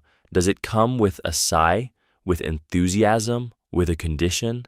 Does the person follow through, or does the favor become something they mention later when things get tense?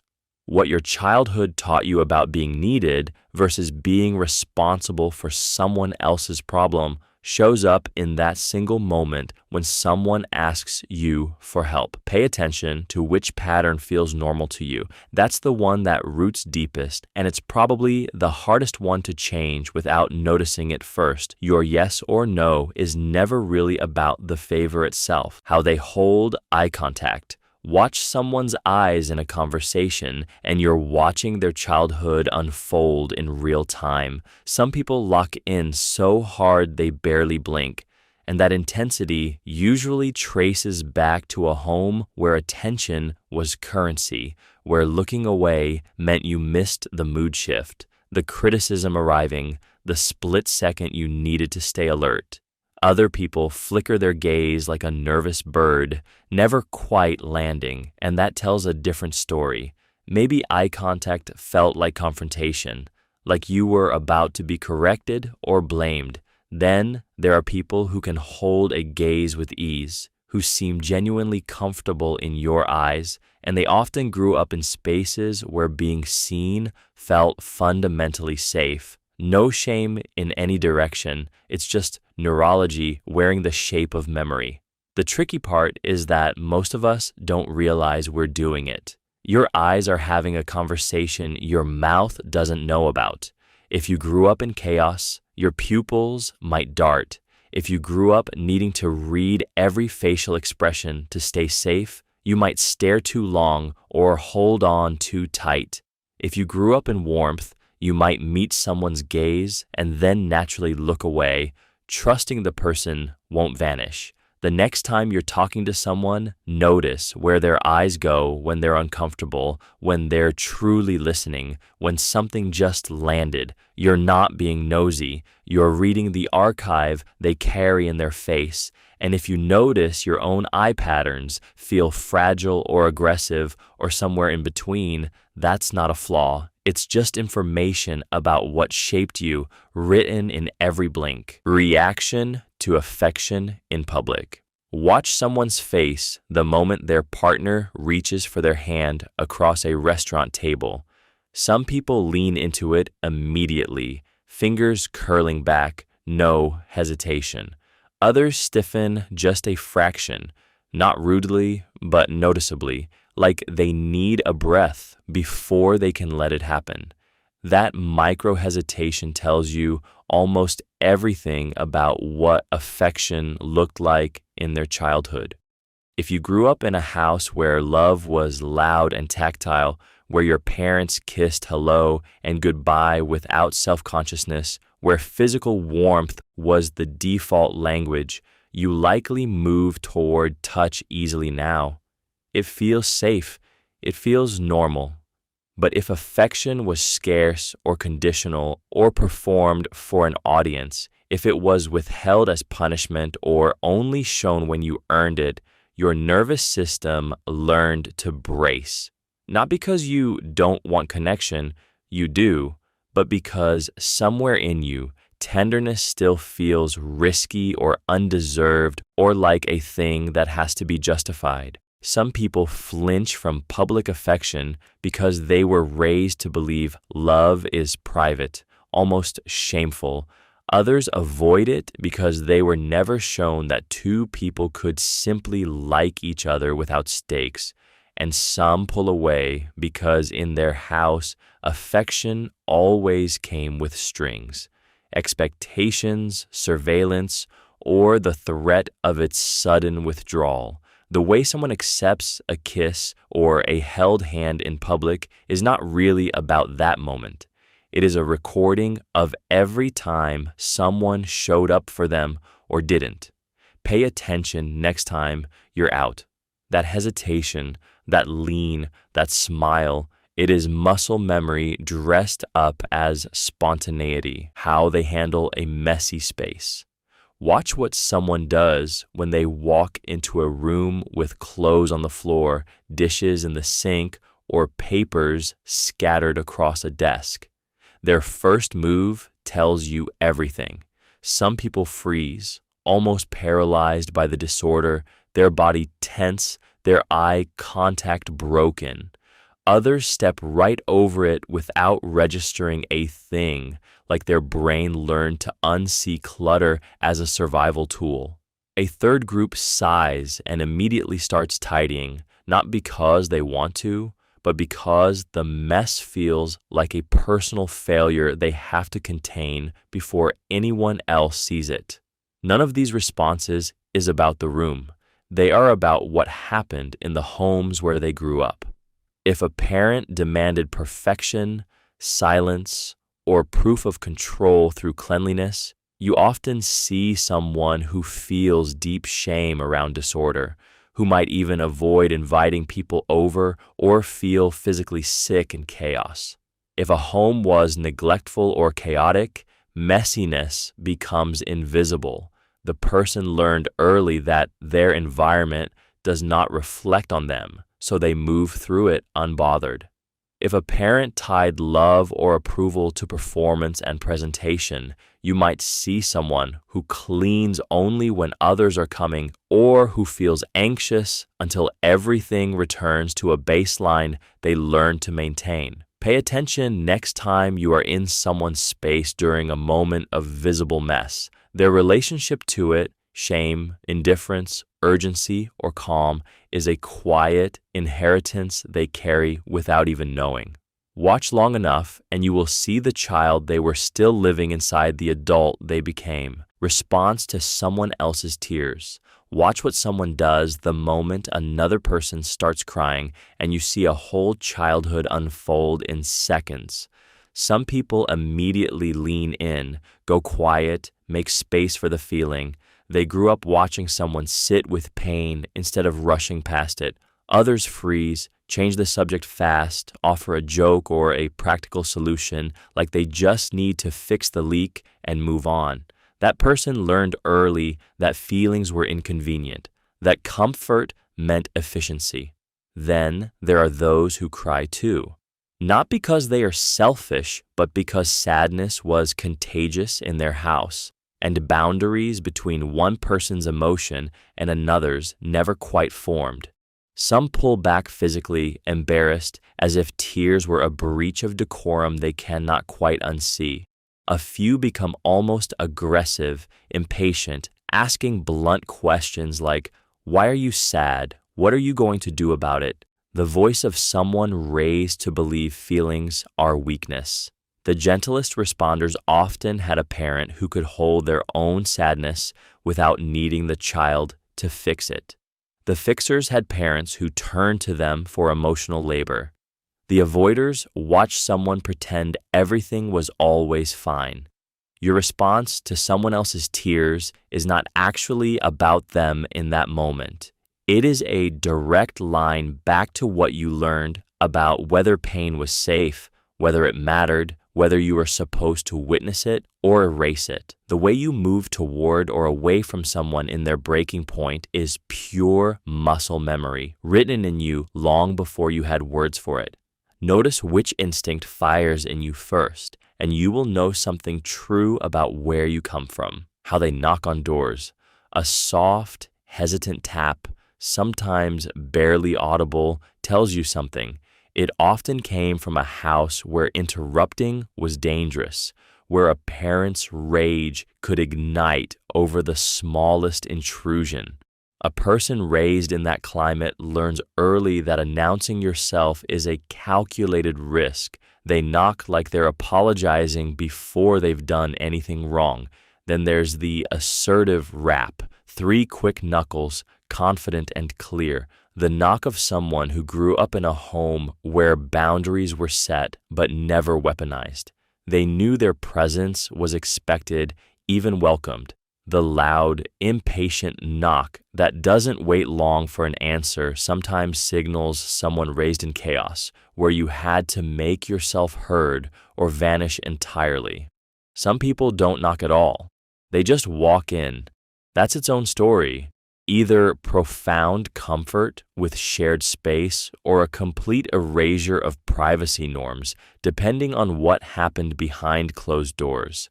A knock reveals whether interruption was permitted, whether their needs mattered enough to risk a parent's mood, whether they expect rejection before they've even tried. It's such a small gesture, we almost never think about it.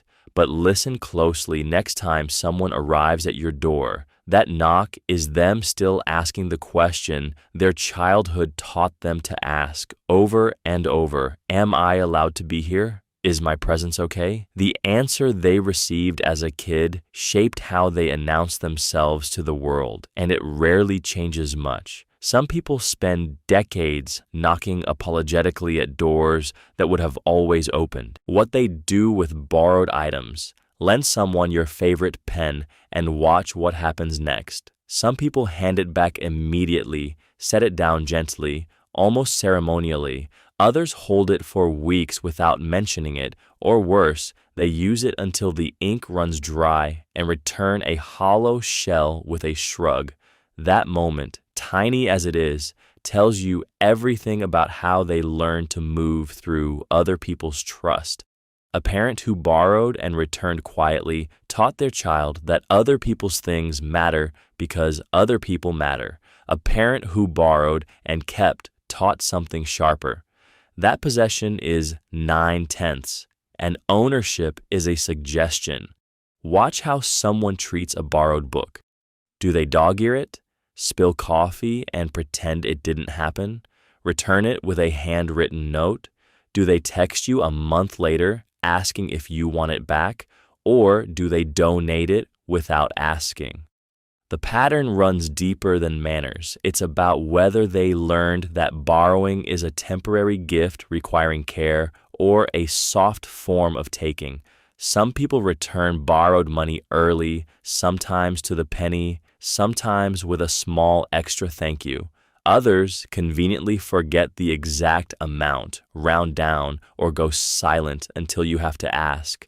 A child watches a parent borrow a tool from a neighbor and return it with fuel in the tank. That child grows up. A child watches a parent borrow and disappear. That child grows up differently. What someone does with the small things you trust them with, whether they honor the temporary arrangement or treat it like permission to own, is how you learn what kind of promises they'll keep when the stakes get bigger. Reaction to sudden plan changes. You've made dinner reservations for 7. At 6:45, your partner texts, "Venue overbooked, trying somewhere new instead." Watch what happens in the next 60 seconds. Some people roll with it like water, others freeze, get quiet, start listing worst-case scenarios. Still others snap at you as if you personally sabotaged the evening. None of those responses are random. They are fingerprints left by childhood, kids who grew up with unstable caregivers, parents whose moods shifted like weather, whose promises got broken, or whose rules changed without warning. Learn early that the world is unsafe. Plans become a lifeline. When plans break, that old nervous system gets activated, and suddenly a restaurant change feels like a betrayal because it echoes something deeper, the feeling that nothing solid is coming. Meanwhile, kids raised in chaotic homes where flexibility was the only constant, they often become eerily calm. Adaptability is armor. They learned that rigidity gets you hurt, so they built the opposite reflex. Roll, adjust, survive. Then there are those raised with love but also with rigidity. High-control households where dinner was at 6 and deviation meant disappointment. They don't panic like the first group, but they get visibly frustrated. The plan itself became the container for safety, not the outcome. The beautiful part is this: none of these reactions are your fault, but all of them are data. If sudden changes send you spiraling, you know something about what you needed as a kid and didn't reliably get. If you've never minded them, you learned young that you could survive uncertainty. That's not superiority, that's trauma with a different texture. Notice which one you are, and maybe you start being gentler with both versions in other people. How they treat animals when alone. Watch the moment when someone thinks the room is empty. A dog bounds over at a friend's house, tail high, and they either gently redirect it or flinch and snap. A cat whines around their leg while they're cooking alone, and they either crouch down or step over it like furniture. A spider appears in the shower and they pause. Do they flush it down or cup it in a tissue and let it outside? These invisible choices, the ones nobody grades or photographs, carry a full archive of childhood. If someone grew up with consistent gentleness, even when tired, frustrated, or completely unseen, they learned that living things matter even when no one is watching. Their kindness isn't a performance that ends when the audience leaves. It's wired into their reflexes. But if they grew up learning that animals were disposable or that hurting something smaller was a legitimate outlet for anger, that script doesn't vanish. It lives in their hands. The quality of someone's solitude with an animal reveals whether compassion was something their parents modeled as situational or something deeper. A baseline respect that doesn't depend on who's keeping score. Do they sigh and pet the restless dog anyway? Do they shoo the cat with patience or irritation? Do they notice and move around the spider or crush it without a second thought? None of these moments is trivial. A childhood where the smallest, most defenseless things still counted, where their comfort or fear actually mattered, shapes a person differently than a childhood where it didn't. The animals know the difference. So does anyone who ever loves you. Response to strangers needing help. Watch what someone does when a stranger drops groceries in a parking lot. Do they slow down? Do they help without waiting to be asked? Do they pretend not to notice? That split-second choice, that tiny automatic response, it came from thousands of small moments in their childhood. If a parent modeled stopping for someone in need without making it dramatic, without expecting thanks or keeping score, the child absorbed that as just how you move through the world. You help because someone needs it, full stop. But if help came with conditions, if it was only for family, only if you got something back, only if someone was watching and could praise you, then strangers stay strangers. The world feels like a place where you protect what's yours and mind your business. Even stranger, some people actually feel anger when they see someone else help a stranger first. That's learned too. Maybe they were raised to believe that helping should come with recognition, or that generosity to outsiders somehow betrays your own family. Or maybe helping felt performative in their house, something done to look good. Never because it mattered. So now they scan situations for who's getting credit, who's being watched, before they decide if a stranger is worth their time. The gentlest people you'll meet often came from homes where generosity was so woven into the daily rhythm that it never needed announcing. And the hardest? They learned early that the world is a competition, and strangers are just obstacles or audiences, never simply people who need a hand. That automatic pause or that automatic reach for their groceries, that's not kindness deciding itself in the moment. That's decades of small lessons walking through the door in adult form. How they handle criticism of family. Watch what happens the moment you gently question something a person's parent said or did. Some people laugh and nod. They'll even pile on their own stories, riffing on how weird or stubborn mom was, how unfair dad could be. Others go rigid. Their voice drops. They defend the indefensible with the kind of intensity usually reserved for matters of actual survival. That difference is not about how bad the family actually was. It is about what safety looked like growing up.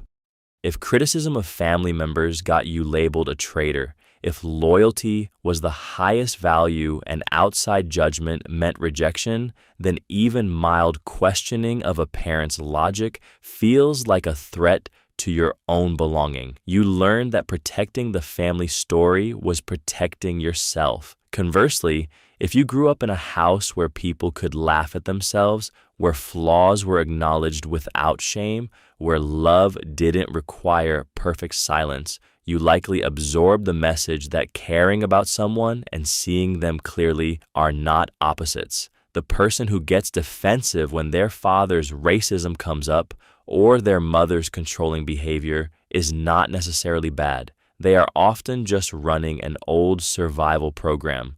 But here is what matters. People who can hold both things at once, love for their family and honesty about their family's damage, tend to break cycles rather than repeat them.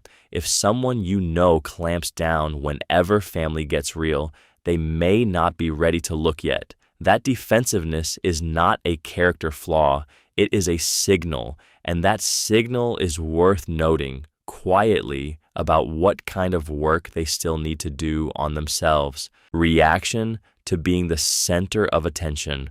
Watch what someone does the moment a room quiets down and looks at them. In that split second, their whole childhood gets revealed. Some people freeze, smile hard, and try to deflect to someone else as fast as possible. Others light up so bright you can feel the hunger for that gaze, like they've been starved of it. A third group goes rigid, feels a pulse of shame, and wants to disappear into the floor. None of these reactions are random. They're prints left by years of family messaging, what you were told, often without words, about whether your existence was welcome, interesting, or burdensome in the world.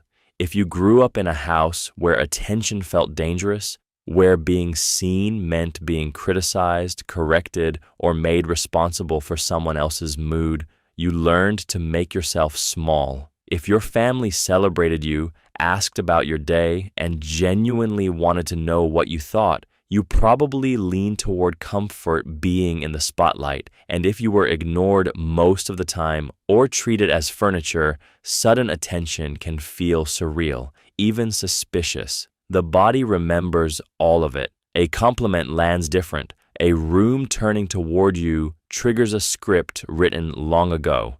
It's not shyness or confidence, it's inheritance. The real trap is this. Even when you understand where the reaction came from, the reflex doesn't always obey your logic. That moment of being seen still carries the weight of every time someone made you feel unsafe, celebrated, or invisible for simply existing. That groove your childhood cut stays in your nervous system longer than reason ever does. How they respond to boundaries. Watch what happens the moment you say no to someone. Do they pause and respect it, or does their face shift into something harder? That single reaction tells you almost everything about how they were taught to handle the word itself. Some people grew up in homes where boundaries were treated like suggestions, where a parent's no could be negotiated, worn down, or reframed if you just tried hard enough. Others learned early that when someone said no, the conversation was over, and the respect came from accepting that full stop. There is a third group too, people raised in environments so rigid, so controlled by arbitrary rules that they flinch when they hear a boundary set on them, as if it is an attack they need to defend against or circumvent. The way someone responds to your boundary is really a mirror of what they watched. If they push back immediately, not with argument, but with hurt or confusion, they may have grown up in homes where needs were always negotiable and love felt conditional on flexibility. If they accept it smoothly and adjust, they likely saw boundaries modeled as normal, even healthy. And if they set their own boundaries with unusual precision or harshness, they may have learned that the only way to protect yourself is to draw lines so clear that nobody can pretend not to see them. None of these responses is a character flaw exactly. They are just the fingerprint of what home taught them about whether their own limits matter. The next time someone's reaction to your boundary surprises you, pause and listen to what their response is really saying about the house they grew up in, what they do when embarrassed. Watch someone trip in front of a crowd and you'll see their childhood in real time. Do they laugh it off and keep moving, or do they freeze and apologize to no one in particular? Do they make a joke before anyone else can, or do they flush and shrink? That split-second choice isn't random. It's been baked in since they were small. Kids raised in homes where mistakes meant shame learn to either disappear into themselves or perform a preemptive laugh, turning the embarrassment into a kind of control. Kids raised where whoopsies happened and life continued, they just brush it off. The body remembers. Someone who was shamed for spilling milk might still flinch 40 years later when they stumble over words at a meeting. Someone whose family roared with laughter at their own blunders learns to meet awkwardness with lightness. But here's what cuts deepest. The person who gets embarrassed on behalf of others, who winces when someone else speaks up, who apologizes for taking up space, who can't bear to watch another human be vulnerable. That's often someone who learned early that their own discomfort was their job to manage, that other people's judgment was currency, that visibility was dangerous. The gift, if they had it, was a family that let awkwardness exist without turning it into evidence of failure. If you notice yourself cringing at your own past embarrassments like they're proof of who you are, that's the voice of someone who raised you still running in your head. The people who move through life lightly are not the ones who never stumbled. They're the ones who learned early that stumbling was human. Response to overly generous hosts: you're sitting at someone's table and they keep loading your plate. More wine, more dessert, a third helping they made specially. Watch what happens next. That moment reveals almost everything about your family's unspoken rules around abundance and obligation. Some people lean back with genuine gratitude, accept once more without guilt, and eat what they want. Others visibly tense. They push back hard, refuse multiple times, insist they couldn't possibly, almost offended by the generosity itself. Neither response is wrong, but they each tell a story about what you learned early about giving and receiving. Families that grew up with enough tend to receive generosity as a simple exchange. Someone gives, you accept, you move on. Families that knew scarcity or unpredictability, generosity can feel like a debt forming. If someone's giving you that much, you might owe them. Or maybe you learned that refusing was polite, that accepting too much made you greedy or burdensome, that the safest move was to deflect and minimize. Some people were raised to feel uncomfortable being on the receiving end at all, like it meant something about their worth or their family's ability to provide. The truly telling part is how you recover if you slip. After refusing 3 times, if the host insists and you finally accept, do you relax into it, or do you spend the rest of the evening quietly trying to balance the scales, offering to help, doing dishes without being asked, feeling like you owe them something? Your gut response to generosity isn't random. It's a small window into what your earliest home taught you about safety, shame, and the actual price of being cared for, how they clean up after themselves. Watch what happens the moment someone finishes eating. Do they stand and carry the plate to the sink, or does it sit? Do they wipe the counter before leaving, or walk past the crumb pile 3 times?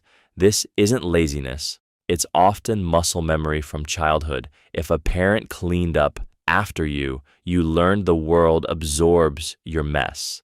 If you cleaned up after yourself, the habit lives in your hands now, automatic as breathing. Some people scrub everything immediately because chaos felt dangerous growing up. Others leave dishes in the sink without a second thought because someone was always there to manage it. Then there's the middle ground. People who clean when it bothers them, not before. What reveals the most is consistency, not perfection. Someone raised in a chaotic home might be obsessively tidy as an adult, control through cleaning. Someone raised with high standards might swing the opposite way as a quiet rebellion. The real tell is whether they clean up their own mess or expect someone else to. Watch if they notice when others don't. Watch if they mention it or just silently do it themselves. The childhood lesson here runs deeper than dishes. It's about whether you learned that your presence matters enough to tidy up after, or whether you learned the world owes you that service. That belief travels into how they show up in relationships, workplaces, and shared spaces. A person's cleanliness reveals not how clean they are, but what they were taught about responsibility and whose job it was to carry it. Some clean in silence, others clean and make sure you know it. That difference, too, came from somewhere. Reaction to receiving too much. Watch someone's face when you give them something generous. A gift, a compliment, unexpected help, a full plate at dinner. Some people lean in and say thank you like they mean it. Others visibly shrink. They apologize. They insist it's too much. They try to give it back or deflect the kindness onto someone else. They feel uncomfortable in their own skin. If you grew up in scarcity, not just money, but attention, affection, safety, your nervous system learned that good things are dangerous. Too much means someone will take it away later, or you'll owe a debt you can't pay, or you don't deserve it, and shame will catch up. So you reject before rejection can find you. You make yourself small. People who grew up with enough food, enough, I'm proud of you, enough permission to want things, they tend to receive without the flinch. They can sit with being given to. Their bodies don't interpret generosity as a threat. The flip side is sharp too. Sometimes people raised with too much believe they are owed everything. They receive without gratitude, expecting more, never filled. But the shrinking response, that defensive no, that usually comes from a childhood where scarcity taught you that receiving was risky. You learned to preempt disappointment by refusing first. The next time you watch someone struggle to accept a kind thing, you are not seeing rudeness or false modesty. You are seeing a nervous system protecting itself the only way it learned how.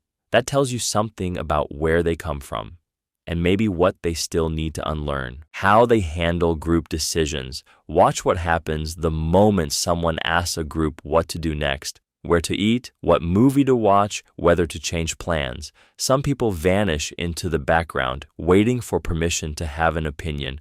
Others steamroll the whole table. A few actually listen, ask clarifying questions, then decide. You're watching their childhood in real time. If their home was loud and competitive, they learned that speaking first wins. If it was conflict averse, they learned silence feels safer than disagreement. If adults actually solicited their thoughts and weighted their input, they grew comfortable saying, I prefer this, without needing to convince, cajole, or apologize. The ones who grew up being heard without having to fight for it tend to hold their position lightly. They'll advocate for what they want, but they can shift if new information lands. The ones who had to fight learned that backing down means disappearing.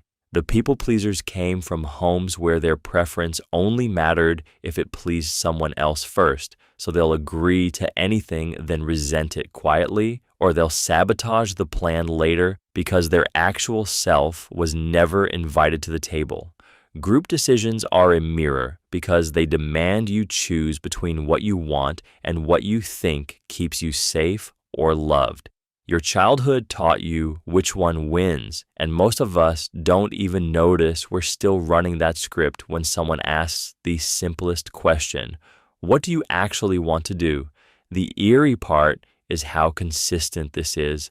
Ask the same person to decide 100 times, and you'll see the same pattern every time. A ghost of permission or permission denied that was handed down before they could even talk. Response to being teased. Watch what someone does the moment a friend makes a joke at their expense. Not the laugh, the micro reaction before it. Do they stiffen, deflect with a harder joke, go quiet, laugh along so fast it feels like reflex?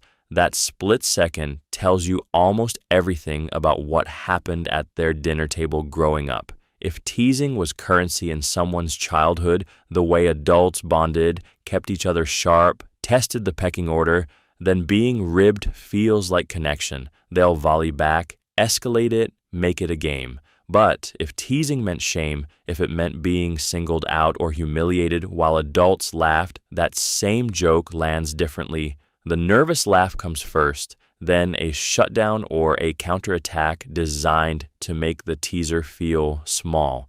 Some people grew up in families where you could take a hit and give one back. Others grew up learning that being noticed for your flaws was dangerous. There's also the middle path. The person who laughs genuinely but then quietly distances, who liked the tease but filed away that you noticed their vulnerability. What your parents did with your weaknesses teaches you whether the world is safe enough to be imperfect around. If they used your stumbles as setup for family entertainment, you learn to laugh fast and deflect harder to survive it. If they protected that space, if teasing meant real affection and not performance, you can probably take it clean without the armor. Notice which camp someone falls into next time. It's not about how thick their skin is. It's about whether their childhood taught them that exposure was funny or dangerous, a gift or a weapon. How they express disagreement. Watch what happens the moment you say something they don't believe.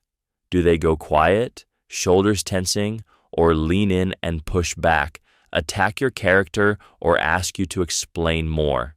That split-second reaction is almost pure childhood tape, a direct recording of what happened in their home when disagreement surfaced. If they grew up where conflict meant getting yelled at, they likely learned to swallow their words entirely, nodding while calculating every response 3 times over. If disagreement meant their voice got heard and respected, they might state their view directly without softness or apology.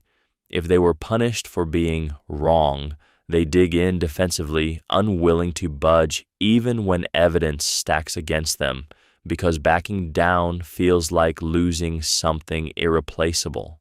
Some people dissolve into jokes when tension rises, deflecting with humor because that was the only safe way to disagree under their roof. Others go cold and distant, punishing with silence the way silence was used on them. And some learned that disagreement could happen loud and fast and then be over, that love survived the argument intact, that you could say, "I think you're wrong," and still matter in the room. The real mechanism is simple. They're showing you whether they learned that their own thoughts were worth the risk of speaking aloud, or whether safety meant staying quiet. Next time you watch someone push back, go silent, or deflect, you're not just seeing a personality quirk. You're seeing the ghost of permission or punishment that still lives in their nervous system. Reaction to authority being questioned. Watch what happens the moment someone questions a rule, a decision, or a person in charge. Some people go quiet, mouth tight, jaw clenched, eyes suddenly somewhere else. Others lean in harder, defending the authority as if it attacked them personally. A few might even laugh it off or say something like, "Well, that's just how it is." None of these reactions are accidents. They're all little fingerprints left by your childhood. If your parents treated authority as sacred, their word unquestionable, their rules non-negotiable, you learned that challenging power was dangerous. Maybe it meant silence. Maybe it meant punishment. Maybe it meant betrayal. So now, when you hear someone question a boss, a law, or a system, something in your chest tightens. It can feel like watching someone walk toward a cliff, or it can feel like watching someone be brave in a way you never felt allowed to be. On the flip side, if your home was one where questions were invited and authority had to earn respect, you probably move differently around power. You ask why, you test the logic. You don't assume the person with the title is the person with the answer. Here's what matters. This reaction isn't about the authority in the room, it's about the one who raised you. Notice which direction you pull toward defense, toward silence, toward curiosity. That pull is telling you something about the permission you were or weren't given to think for yourself, and recognizing that permission, or the lack of it, might be the first step to changing it. Pay attention the next time power gets challenged in a room you're in. Your body will know. Response to unexpected affection. Watch what happens the moment someone touches your shoulder without warning or tells you they're proud of you out of nowhere. Does their body lean in or go rigid? Do they laugh it off, deflect with a joke, or sit in the uncomfortable silence for a beat too long? That first response, before thinking takes over, is a window into what affection felt like in their childhood home. Some people grew up where tenderness arrived regularly and without ceremony, so unexpected warmth just lands like rain on soil that's used to it. Others came from environments where love was conditional, withheld, or wrapped up in criticism. For them, an unprompted hug or genuine compliment can feel like a trap, like a test, or proof something has gone wrong.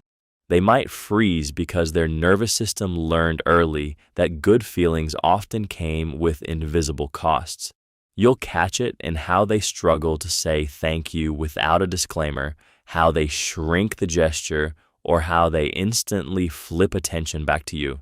The person raised with consistent, uncomplicated affection usually just accepts it and moves forward. The person who wasn't, they're still running equations, still checking fine print on kindness, still braced for the catch that never comes. When you notice that flinch, that small withdrawal or over-explanation, you're not seeing their true self. You're seeing a younger version still trying to stay safe. Understanding that gap means you can stop taking the hesitation as rejection and start recognizing it as a learned reflex living in their body far longer than logic can ever touch. How they handle emotions in public. Watch someone's face when they get bad news at a dinner table or when they're visibly hurt in a group chat. Some people crumble quietly into their phone. Others go rigid, face blank as a wall. A few laugh it off, deflect, turn it into a joke before anyone can see them genuinely bothered. None of these reactions are wrong. They're all fingerprints of what they learned growing up about whether feelings were safe to have around witnesses. In some homes, tears meant weakness or manipulation, so kids learned to swallow hard and carry on. In others, emotions were currency. Big, loud, performed, sometimes weaponized. Some were raised where feelings had to earn justification before they were allowed. Others grew up with parents who modeled that sadness, anger, joy could simply exist without apology or explanation. The real tell isn't whether someone cries or stays composed. It's what happens after. Do they apologize for their emotion?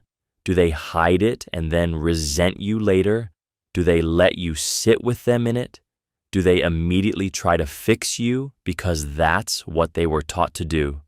Your upbringing writes the rule book for how you think emotions should behave in front of an audience. And here's the thing, most of us don't even know we're following it. You inherited a whole grammar of feelings without ever reading the rules. Pay attention next time someone falters. Their recovery tells you as much as the crack itself. The family you came from is still whispering instructions in your ear every time you feel something that might be witnessed. And until you notice it, you'll keep obeying what they do with a full trash can. Walk past it 3 times or walk past it once and handle it. That split is a window into how someone learned to move through shared space. A full trash can is a small test that nobody grades, which makes it honest. Some people were raised in homes where you noticed the overflow, registered it as not my job, and kept walking. Others grew up watching parents or caregivers scan rooms automatically for what needed doing, then do it without fanfare or resentment. The trash can doesn't care which camp you landed in, but the person living with you does. Here's the thing though, it's rarely about laziness or kindness alone. Kids who grew up in chaotic homes often learned that if you don't maintain the small things, they avalanche into bigger problems, so they notice the can and touch it. Kids who grew up in orderly homes sometimes learn that someone else handles maintenance, so why interrupt your focus with tasks outside your scope? Both logics make sense inside their own childhood. But when two people with different trash can upbringings move in together, the can becomes a daily referendum on respect and responsibility. The person who grew up noticing feels resentful. The person who grew up not noticing feels nagged or micromanaged. Neither is wrong. They're just running different software from different houses. If you want to know someone deeply, don't ask them about their values. Watch what they do when something small fills up or breaks and nobody's watching. That automatic move or that automatic pass is the inheritance talking. Reaction to someone crying at them. Someone breaks down in front of you. Tears, voice cracking, the whole thing, and you get to watch what happens next in their body. Some people freeze like they've been caught doing something wrong. Others lean in closer, quiet, their hand reaching out before they think about it.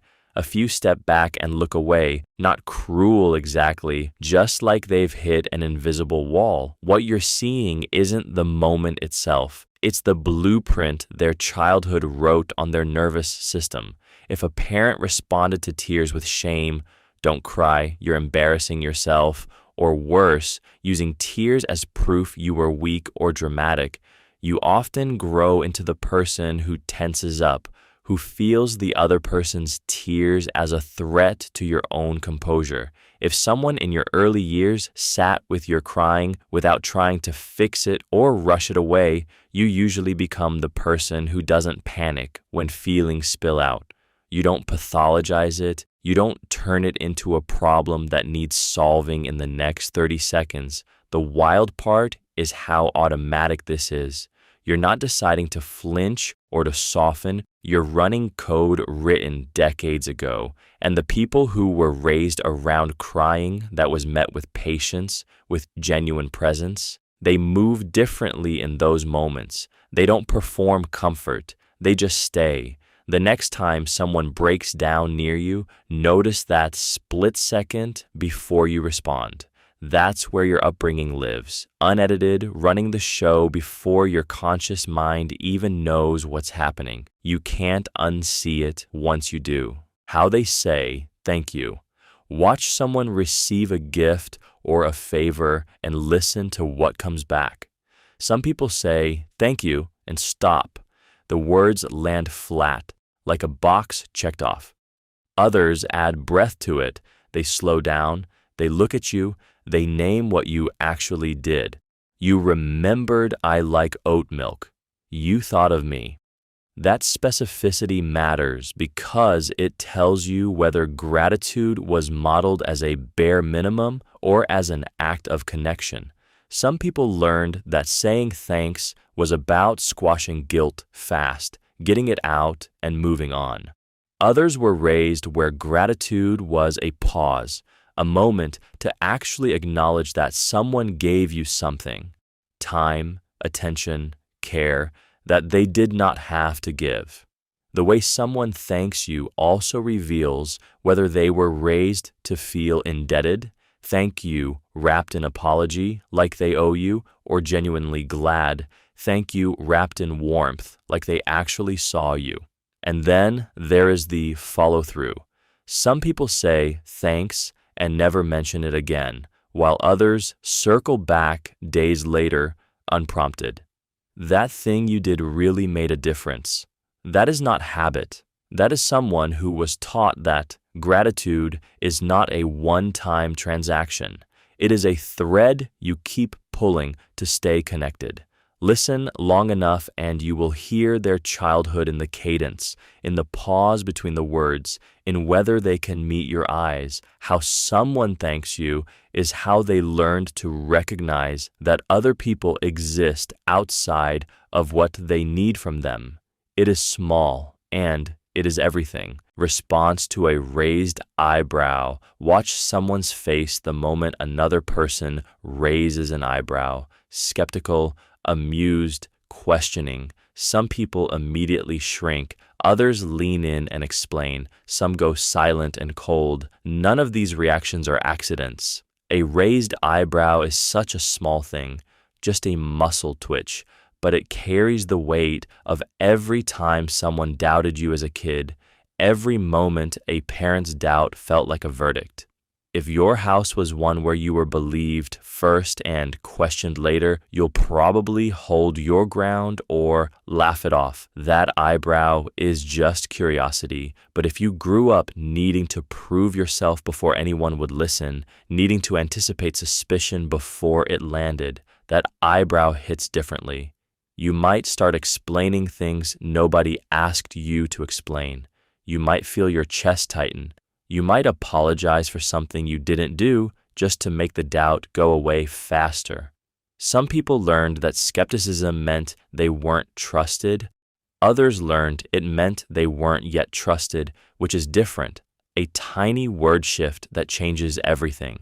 The raised eyebrow also reveals something about the raiser. Some people learn to use doubt as a weapon, a way to keep others small. Others learned it as genuine curiosity, a tool for getting closer to the truth. Pay attention to who raises eyebrows and how they wield them, and pay even closer attention to how that eyebrow makes you move.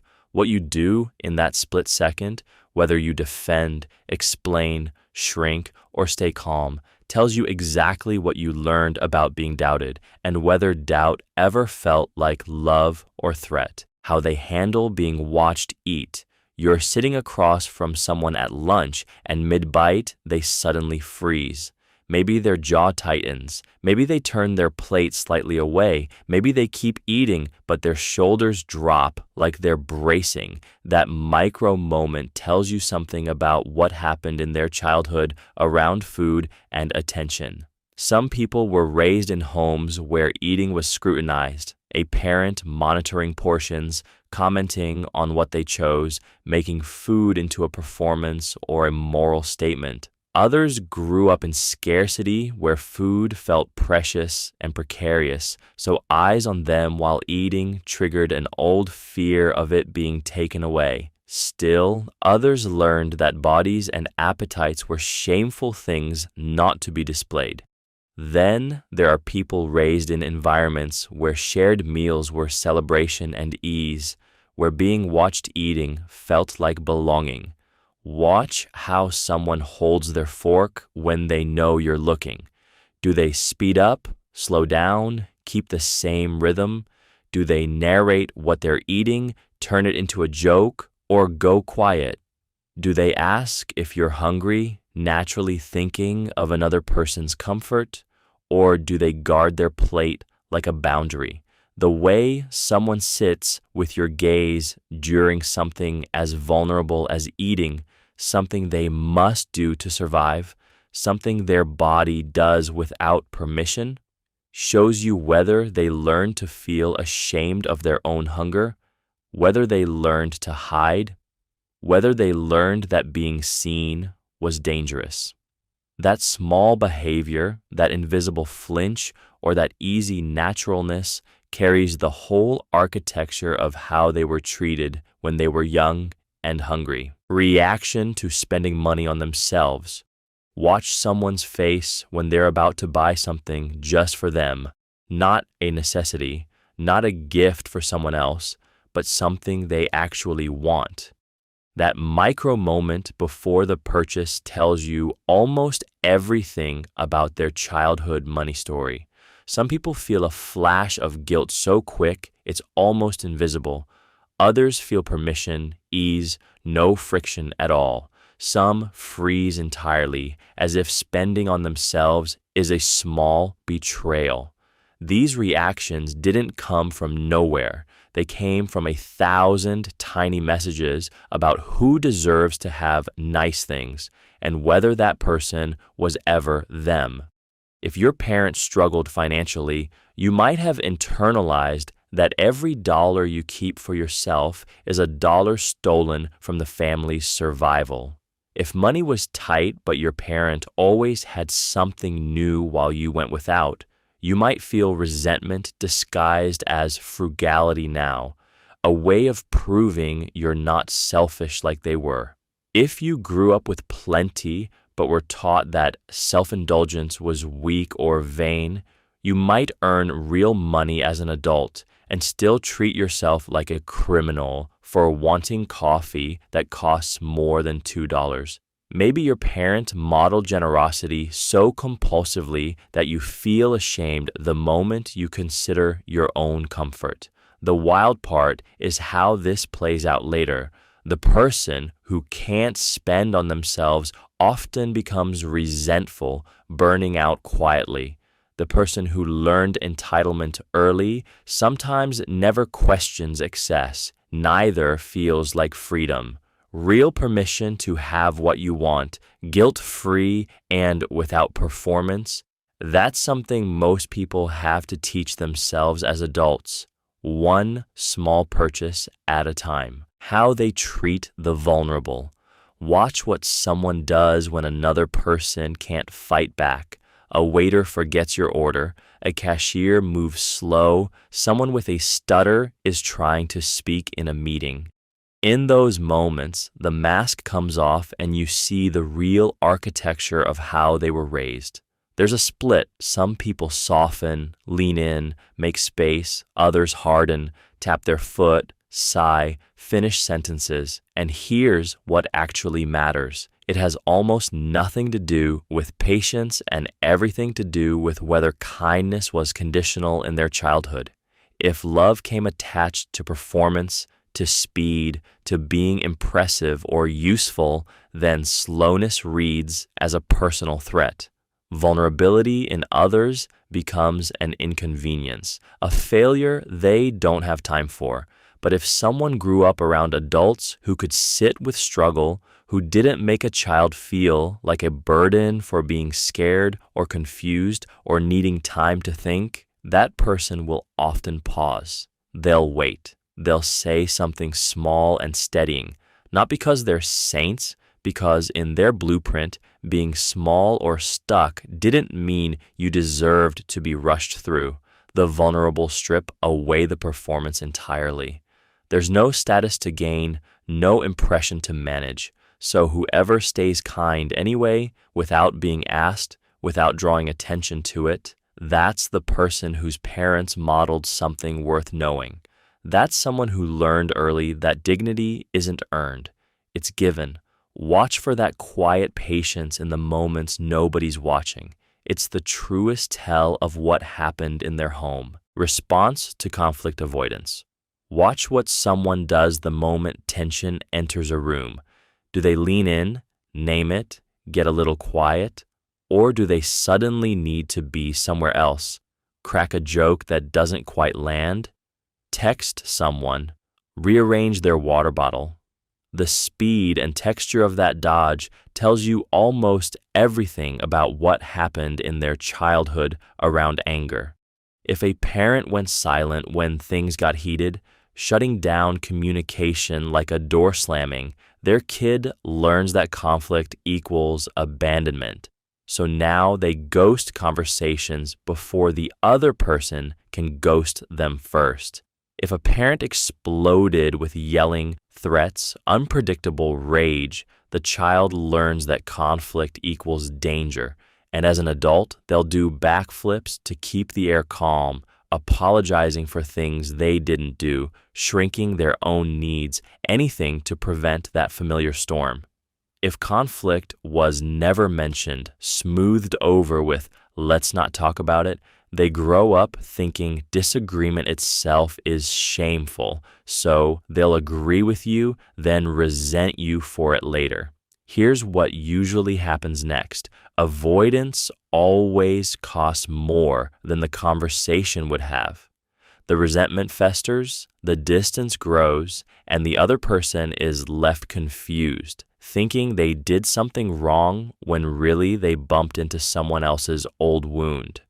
If you recognize yourself in this, if you feel that little panic when someone says, "We need to talk," that's not weakness, that's information. Your nervous system learned early that safety meant silence, but you're not a kid anymore, and most people aren't your parent. Small conflict doesn't mean the end, and the willingness to stay in the room, even when it's uncomfortable, is how you write a different story, how they handle a broken promise. Watch what someone does the moment they realize they cannot keep their word. Do they reach out first, or do they hope you forget? Do they offer a real apology with a concrete reason, or do they drift into vague excuses and wait for you to move on?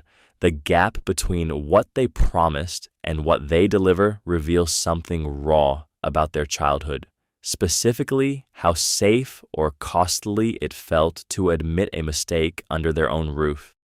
Kids raised in homes where failure meant shame often become adults who hide the break before they acknowledge it.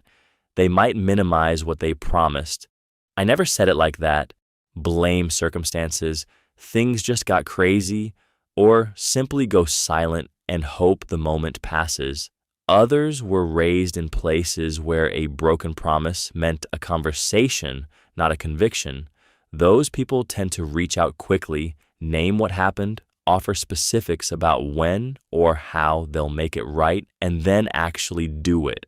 Not because they are perfect, but because being honest about limits felt safer than pretending invincibility ever did. The real tell is not whether they mess up. Everyone does. It is whether they treat the broken promise as something to hide, manage, or repair. And that choice almost always traces back to what happened in their home when they were small and someone else broke faith with them first. Listen closely the next time someone lets you down, not to the excuse, but to the speed and shape of their response.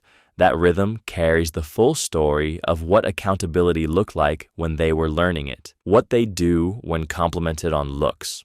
Someone says, "You look great today," and watch what happens in the next 3 seconds. It's a small window into how safe they felt being truly seen growing up. Some people lean into it without flinching, say, "Thank you, clean." Maybe even ask what caught your eye. Others volley it back like a serve they didn't order. "Oh, this old thing," or "I look terrible actually," or they laugh and immediately compliment you instead, as if the attention is too hot to hold. Still others freeze just slightly, uncomfortable with the gaze itself. None of these responses are wrong, but they're all fingerprints. When a kid's appearance was used as ammunition, too tall, too plain, too much, not enough, they learn that being noticed means vulnerability, maybe shame. Compliments start to feel like traps. A parent who praised, looks above all else, who made beauty the currency of love, teaches a different anxiety. Approval becomes conditional. The compliment lands like a debt you have to manage or pay back. But when someone grew up in a home where they could exist fully seen, messy, tired, barefaced, quiet, without their looks being the measure of their worth, something shifts. They receive a compliment the way you'd receive a glass of water, with simple gratitude, no need to earn it back or push it away or immediately redirect it elsewhere. That ease, that straightforward acceptance of being perceived as good without needing to prove or diminish it, isn't arrogance. It's the signature of someone who was allowed to be whole. The next time someone brushes off praise or holds it like it's fragile, you're watching old survival strategies play out in real time, not rudeness or false modesty, just the muscle memory of a childhood where being visible came with a cost. Reaction to personal questions. Watch someone's face when you ask them something honest about their life. Really watch it. Do they soften and lean in, or does their jaw tighten? Do they answer straight or deflect with humor? Do they sit with discomfort or redirect back to you immediately? These tiny reactions are fingerprints of childhood. If someone grew up where feelings mattered, where parents asked what happened at school and actually listened, they learned that questions are safe, even the ones that sting. They might pause before answering something tender, but they answer. Their body says, I can be known. If curiosity was weaponized instead, if how are you came with judgment, if privacy meant betrayal, if answers got used as ammunition later, they learned a different grammar entirely. Questions become traps. A personal query triggers a small alarm, even with people they trust. They laugh it off, redirect, offer surface details while the real story stays locked behind glass. Some people were raised believing what's inside should stay inside, that vulnerability is weakness, that speaking invites danger. None of this is choice anymore. It's wiring. Their childhood isn't a story they're telling. It's a reflex living in their nervous system. So next time someone dodges or freezes or gives you 3 layers of deflection before answering what's actually going on, you're not seeing coldness. You're seeing their past standing between them and you, keeping them safe the only way it learned to long before you showed up. How they respond to gratitude. Watch what happens the moment someone says thank you. Really watch. A person raised in a house where gratitude was expected might deflect it entirely, brush it off, minimize what they did, turn the conversation back to you so fast it feels almost urgent. They were trained early that accepting a compliment is arrogant, that saying you're welcome means you think too much of yourself. On the flip side, someone who grew up in a house where their effort was regularly acknowledged will let the thank you land. They'll smile, meet your eyes, maybe say something simple like, I'm glad that helped. No performance, no apology for being useful. The real tell comes in what happens next. Some people immediately owe you something in return because they panic if the ledger isn't balanced. In their childhood, every favor was a debt that had to be repaid in kind or with interest. Others simply receive it and move on, unburdened by the idea that kindness creates obligation. And then there are those who can't accept help or thanks at all without self-criticism.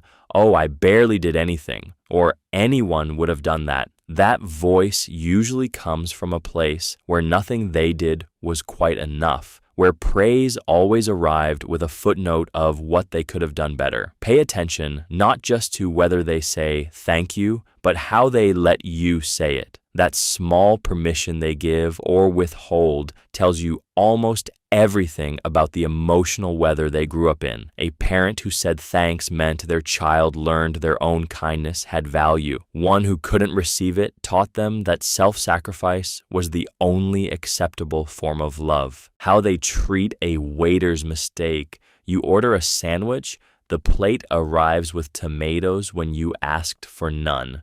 Watch what happens next.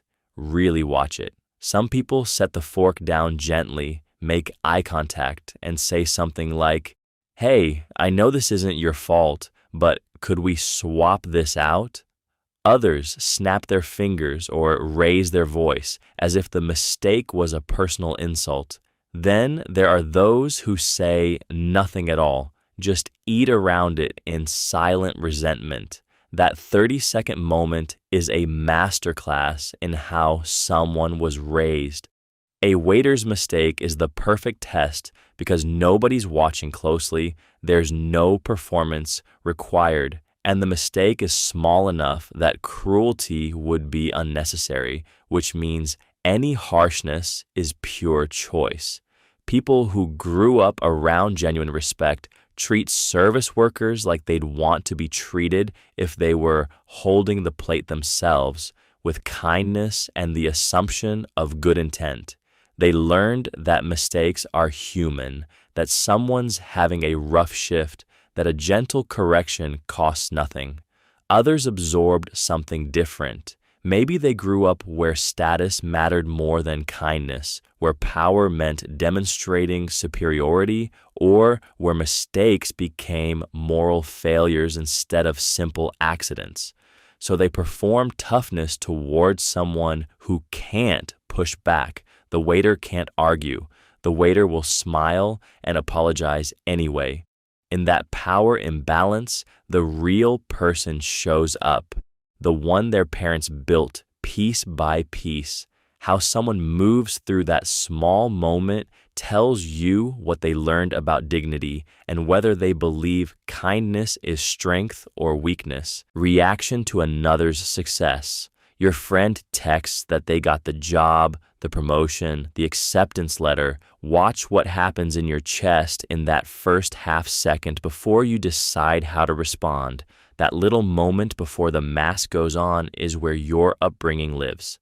Some people grow up in homes where another person's win feels like their win too, a tide that lifts all boats, and they feel genuine heat that makes them grab the phone and call.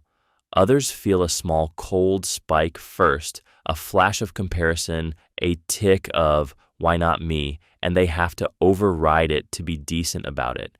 Neither reaction makes you a villain, but the habit you're running tells a story about what you learned regarding scarcity and abundance, whether people around you celebrated each other or competed in whispers. If your house treated success like a limited resource, only so many wins to go around, and someone else's achievement meant less for you, you learned to guard, to minimize, to find the flaw in their good news. If you grew up where your parents' promotion meant a family dinner and your sibling's scholarship meant collective pride, the math feels different. Their rise doesn't subtract from you, it lifts the whole ecosystem you live in. Most people don't know which version they're running until they feel that cold spike and realize they've been doing arithmetic wrong their whole life. If you notice yourself reaching for reasons their success as doesn't really count or scanning for the hidden cost, you've just found a teaching moment your childhood left behind. You can retrain that reflex, but only if you see it first, and the seeing is everything. How they handle silence in conversation. You sit across from someone at dinner, and a natural pause lands in the conversation. What happens next tells you almost everything about their childhood. Some people lean in, ask a real question, and let you think. Others immediately fill the space, telling a story, checking their phone, laughing nervously, anything to keep sound moving. Neither is inherently wrong, but the impulse underneath reveals what they learned silence meant. In some homes, quiet was safety, a moment to breathe, to process, to exist without performing. In others, silence was danger, a sign someone was mad, or you'd said something wrong, or you weren't interesting enough to hold attention. A kid in a chaotic house learns to keep the noise running because stillness feels like abandonment. Their nervous system learned that quiet is when things fall apart. A kid in a peaceful one learns that gaps in talk are normal, even good, room to think, to listen, to let someone else speak without anxiety. Watch what people do with pauses. Do they respect them? Do they seem to need rescue as if the silence might swallow them whole? Do they turn inward or reach outward? The way someone treats silence is often the clearest window into whether they grew up in a space where they could just exist or whether existing required constant vigilance and effort. And if you're the one who hates the quiet, who fills every gap with noise or motion, that's not a character flaw. It's information your body is still holding. Your nervous system learned something important once, and it's still trying to keep you safe the only way it knows how. Response to being needed. There's a moment when someone reaches out, a real need, not a text asking where you are.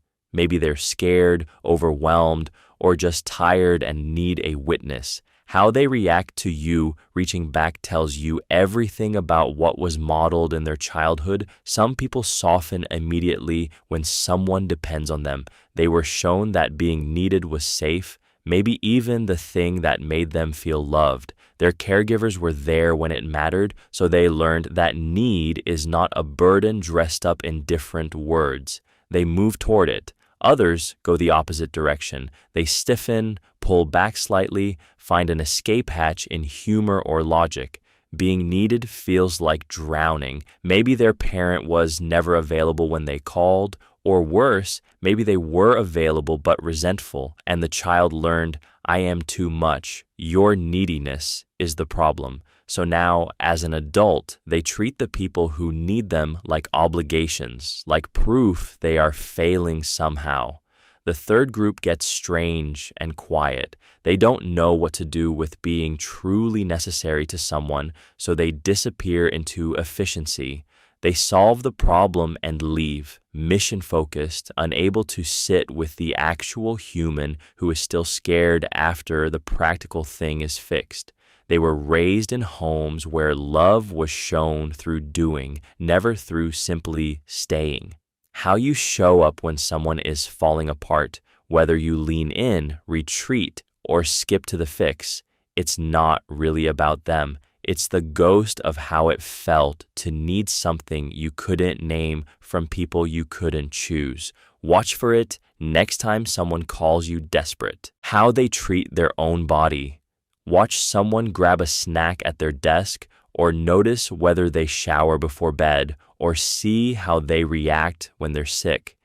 These small moments, the ones nobody is scoring you on, are where the real story lives.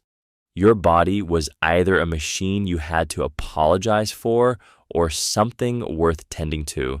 Maybe you grew up in a house where pain meant toughness, so now you ignore your own aches until they scream. Or maybe your parent was always on you about cleanliness, fresh clothes, sitting up straight, and now you either obsess over those things or rebel hard against them. Some people inherited the habit of moving without thought. They stretch, they walk, they breathe like their body is home. Others treat themselves like an inconvenience they're trying to power through. Notice how someone talks about sleep. Do they brag about getting 4 hours, or do they protect 8 like it's sacred? That's not really about sleep hygiene. That's about whether anyone ever taught them they were worth the care. Watch how they eat alone, rushed or slow, mindful or distracted, grateful or guilty. The body keeps score of every message it received in childhood. Not just what happened to it, but how the people around them treated theirs. Someone who moves through the world with casual self-care, who eats without drama, who rests without apology, they probably grew up seeing that modeled. Everyone else is still negotiating with ghosts, trying to figure out if they deserve to be okay. That negotiation plays out every single day in how they feed themselves, how they move, whether they let themselves rest without earning it first. Reaction to being caught lying. Watch what someone does the moment they realize you know they lied. Not the lie itself, the after. Do they freeze, scramble to explain, reframe to make you understand why the lie made sense? Do they get angry at you for catching them or turn that anger inward? That split second tells you everything about the house they grew up in. If they went silent, chances are they learned early that lying detected meant danger, better to shrink than fight. If they exploded into defensive noise, they probably grew up where admitting wrong was humiliation, where getting caught meant shame landed hard and fast. If they immediately pivoted to justification mode, spinning a new story to soften the original one, they were raised where truth was negotiable, where the real skill was persuasion, not honesty. Some people apologize cleanly, Feel the weight, own it, move on. Those usually came from homes where mistakes were survivable, where being wrong didn't mean you were bad, just that you'd done something bad. Then there are people who can't quite look at you afterward, who apologize but seem almost physically smaller. They learned that being caught meant losing someone's esteem, and losing esteem felt like losing safety. The lie itself is a single moment, but how someone moves through being caught, that's their entire childhood whispering underneath their skin. What you're really watching is whether their house taught them that truth-telling was safe, or whether it taught them that getting caught was the only thing that mattered. Pay attention to that reaction. It won't lie to you. How they handled touch from elders. Watch what happens when an aunt hugs someone hello, or a grandparent reaches out to touch their arm mid-conversation. Do they lean in, relax into it, maybe even initiate contact back? Or do they stiffen, create distance, pull away with a polite smile that doesn't reach their eyes? That half second tells you something your words never will. If someone grew up in a home where physical affection from adults was normal, held, hugged, patted on the back, their body learned early that touch equals safety and belonging. Their nervous system says yes, but if touch was rare, conditional, or came only after they'd earned it through obedience or performance, something different happens. The body remembers that too. Some people freeze because they were taught touch was weird or inappropriate outside certain moments. Others go rigid because physical affection from authority figures came with strings attached. Approval wrapped in a hand on the shoulder, or worse, and some retreat because they learned that touch preceded criticism or control. The strange part is that this shows up even when someone consciously believes they're fine with closeness. A parent who hugs their own kids generously might still flinch when their mother touches them. A sibling might stay stiff in the arms of an older relative while being completely loose with their partner. What your childhood taught your body about elders' touch doesn't always align with what your adult mind believes should be true. If you notice yourself tightening when an older person reaches for you, that's not rudeness. That's a nervous system remembering a lesson it learned a long time ago. Noticing it is the first step to deciding whether you want to keep that old rule. Response to messy environments. Walk into someone's apartment after they've had a rough week, dishes in the sink, laundry on the chair, papers scattered across the table, and watch what happens next. Some people feel a low-grade anxiety creeping up their spine, a pull to fix it immediately, as if the mess is somehow a reflection of their worth. Others step over it without a second thought, genuinely unbothered. Neither response is about the dishes themselves. It's about what cleanliness meant in the home where they grew up. If your parent framed a clean house as proof of self-discipline or love, messiness becomes a small moral failure every time. If chaos was just how things were, you learn to live alongside it without shame attached. The revealing part isn't whether someone can tolerate mess, it's the feeling that comes with it. Does disorder feel like freedom or like failure? People raised in homes where control was tight often become hypervigilant about their surroundings, unable to rest until everything is squared away. Those from looser households might be the opposite, sometimes creative and flexible, sometimes genuinely neglectful. The real tell is speed and emotion. Someone who grew up with conditional love tied to performance will anxiously manage their environment, even when alone, as if invisible eyes are watching. Someone who learned that love was unconditional might leave their space messy without the knot in their chest, without the whisper that it means something about who they are. The guilt or ease you feel in disorder says something true about the messages you absorbed early on, about whether you learn to love yourself through control or through acceptance. How they treat strangers' children. Watch what happens when someone encounters a child who isn't theirs, in a restaurant, at a park, in someone else's home. That moment strips away all the performed versions of themselves. A person raised with genuine warmth toward kids will naturally make space for them, noticing when a toddler is overwhelmed, offering a smile that doesn't demand anything back, or quietly removing their obstacle from a child's path without making it theatrical. They don't need credit for it. But someone raised to see other people's children as intrusions will do the opposite. Sigh with visible irritation, speak about them dismissively within earshot, or actively make the child feel small. Then there's a third type, those who perform kindness to children like it's a role they're auditioning for, all co-o and pinch cheeks, while ignoring when the kid is clearly uncomfortable.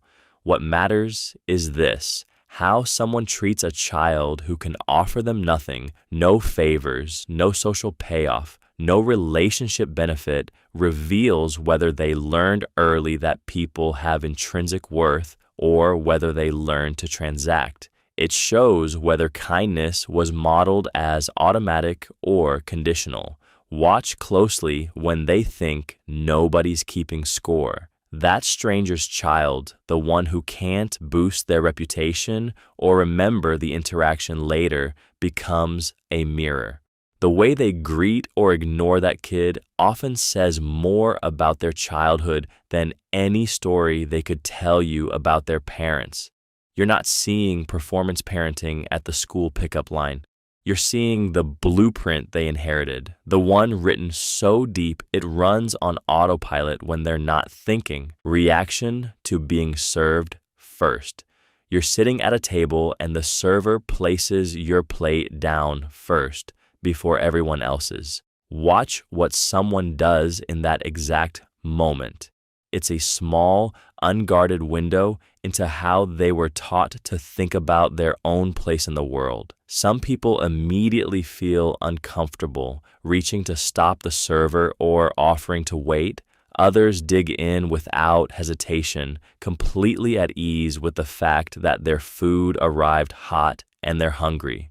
Neither response is inherently wrong, but they tell you something raw about what got wired into them growing up. If you were raised with the message that your needs matter equally, that sharing space doesn't require constant self-surveillance or apology. You eat. If you were raised to believe your comfort should always defer to the groups, or that drawing attention to yourself is a small betrayal, you resist. Your hands stay folded, your fork stays down. The person who insists you eat first often grew up in a household where consideration was conditional, where taking what was offered without guilt required earning it first. The person who says nothing and simply begins often grew up knowing they were wanted at the table, that their hunger mattered as much as anyone else's. Neither is selfish or selfless. They're running different internal code about whether they deserve to take up space without permission. The wild part is how completely invisible this code usually is until a hot plate arrives and splits the room. Pay attention next time someone gets served first. What you'll notice isn't manners. It's a small automatic truth about whether someone had to earn their place or whether they were simply given it.